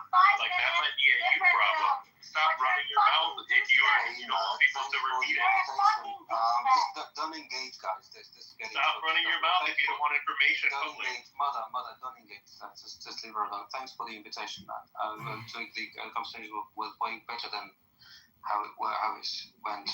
Anyway, so Trump is okay, everyone. The photos have been just been published of the day before yesterday, if I'm not mistaken, depending on where you live, and he's absolutely perfectly well. And all of those were just rumors. They show all of those sickening people who are just kind of projecting their own interiorities on the internet stupidly. That's it. So he's absolutely fine. Everything's okay. What do you believe that Trump has a body double? Just curious of what you think about that. That reminds me of what people used to say about Saddam. I mean, who would know? Goodness, who could be a body double for him? I mean, truly. He's not looking too good these days. I'd be having a fine. I would say he's so one of a kind that no one would ever double him. So let's try that. Wait. That would be a body double would be. I need to toss a lot of money to find someone to actually look like him. Why in the heck would anyone believe that Trump is telling the truth about his health? I mean, it's just ridiculous. If Melania is hanging out at Walter Reed, something was definitely up. It's simple as that. He lied about how sick he was with COVID. He was much sicker than anybody knew. What is Walter Reed? What is that? Is that a hospital? That's a hospital. Yeah, one of the best hospitals. You can still the best hospital. Could Melania have been at Walter Reed? I mean, I don't know why it has to be that she's going to see Trump. What's going on with that, guys? Well, because she was not a patient. She was clearly waiting around for someone. Are you sure about that? You saw me. Actually, I think that if it was her, I mean, they would have, she would have been able to go incognito, actually, and nothing would have come of it. But if she was waiting around... Let me phrase it this way. Do you think, in our history, maybe I don't know how old you are, but have presidents been able to sneak into Walter Reed and sneak out of Walter Reed without being known or being seen? No, but first ladies, I'm sure, have. Okay, but not presidents, right? Right, so that's why I'm suggesting that, she wouldn't have been there other than as a visitor. Or she wouldn't have been seen other as a visitor. I guess what I'm trying to get at is, how did Trump pull this off? Because this never happened before. We would know if he's there or not, right? I mean, I don't know what's going on there. No, we wouldn't know if he's there or not. But all the other presidents, we did know. Why would this be different? Oh, they handle the press a hell of a lot differently. So, but the president... So that's a fair point. Wait. Fair point. So, of course, yeah, obviously if Obama went in there, the press probably wouldn't do anything because because they don't really care as much. But of course, if Trump were to go in there, they would be the ones that would be like hawks all over that. Yeah, but remember, Matt, like we're still debating whether or not he has his right ear or not, or if it's if it is if it's gone, if it is a whatchamacallit, prosthesis. A prosthesis. We don't know if it's a prosthetic ear. We don't know if his ear is gone. We don't know if he has we don't know if he has a wig that has an ear inserted into it. I'm of course joking, but like we just don't know. What if his ear is gone? The ear was even hit. We don't know anything. We don't know if the ear was even hit. So you think Trump was shot from the ear? Do you think it was all a ruse? Is that what you're saying? Well, without facts, you don't know if he was even hit. I mean, we don't know. I mean, we really don't. That's the weird thing. It is really weird, and I mean that honestly. Like, I honestly, I don't mean this. It is weird that we don't have any facts, and no doctor has said, that he got hit by. I mean, I'm being serious. Like, it is very strange. So I think you're saying it's right, Brian. Just right. He slapped his ear like he got bit by a mosquito, and blood came out perfectly. You people are wasting a Monday evening being delusional, just making shit up as you go along. That's all you fuckers do. It's pathetic. Go to the gym, read a book, do something creative other than coming on here and making shit up, you fucking losers.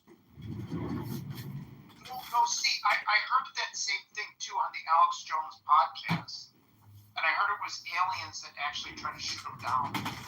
Kitover's the voice of reason right now. Just think about it. Yeah, think about that, everybody. Candidate John Kitover is telling you to stop making shit up, you fucking losers. It's pretty scary when John says the right wing, it's funny, the right wing radio broadcasters are, they're making money off of, they're taking advantage of these Trumpian opportunities, which is kind of funny because they're not doing MAGA any good, right? Like, I guess there's a right-wing radio host challenging Trump's suggestion that his health is perfectly fine at the moment.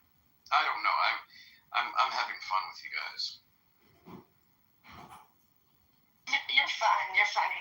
Thank you. Appreciate you. Welcome. I mean, I really don't want to go down that conspiracy theory stuff, but, I mean, Matt, it's the same shit. This is the mental health bullshit that they threw on Trump every single fucking time. Oh, he's got all these mental health problems. Mojo, the good thing is when you debate the hood, that this might come up and you can be ready for it. You know what I mean? You never know. But all I'm saying is, like, so someone did die at that event, right? If I'm not mistaken. He was a firefighter, and others were wounded. Firefighter. So how does one stage a death? That's kind of like where I always go with this. Exactly. Shoot my ear, please don't miss my head and kill me. And then we're going to have someone else die, and it's not going to get out. And you guys really want to go down that route, Jay? We know that wasn't staged. How many people think it was staged? That's a bit fucking much, man. people died in the incident that are sick. Morbidly obese, honey. People died in the incident. Like, plenty of people died. It was sitting behind. People were shot in the incident. Got sick. The families lost their dear ones. And yet people talk about. Anyway, look, the president isn't particularly in an optimal shape, we would say, and this is the reality of it. But he's doing absolutely fantastic. He's relentless, just judging by his demeanor and his just relentlessness and his unyielding, persistent, unstoppable kind of character in the latest press conference he made with the Secretary of Defense behind him, talking about his upcoming meeting with Putin. I'm not for Trump, I'm not for anything, I'm just a human being living on planet Earth, watching a president today, head of state, just trying his best to resolve a critical issue. right? That touches every life on this planet, I guess, and we all need to be cheering for that. Not for the names, not for the strategies, but for world leaders shaking hands. And all of this nonsense about just like making up shit and talking about it and spreading just unfounded and just lies. That's absolutely childish. We need just to grow beyond that and just make it a better conversation, I think, for everyone. Well, for the sake of a better conversation, while my husband is gripping his green card, he says to me, I hope Trump had a heart attack. I said, what did you say about Daddy Donnie? Can you believe the shit out of Joe's mouth? I can't believe it. Shameful, Joe. Shameful, Joe. People do want to gaslight all the time, nonstop, in Clubhouse, out of Clubhouse. I gotta say, like, Clubhouse really proves it, that whether you're in or out of it, people are chronically addicted to making gaslighting statements. I think it's for the sake of creating dopamine, whether you're like intentionally doing it or not. But I think that's the real motivation, is the brain wants to produce dopamine to make sure it has a good time.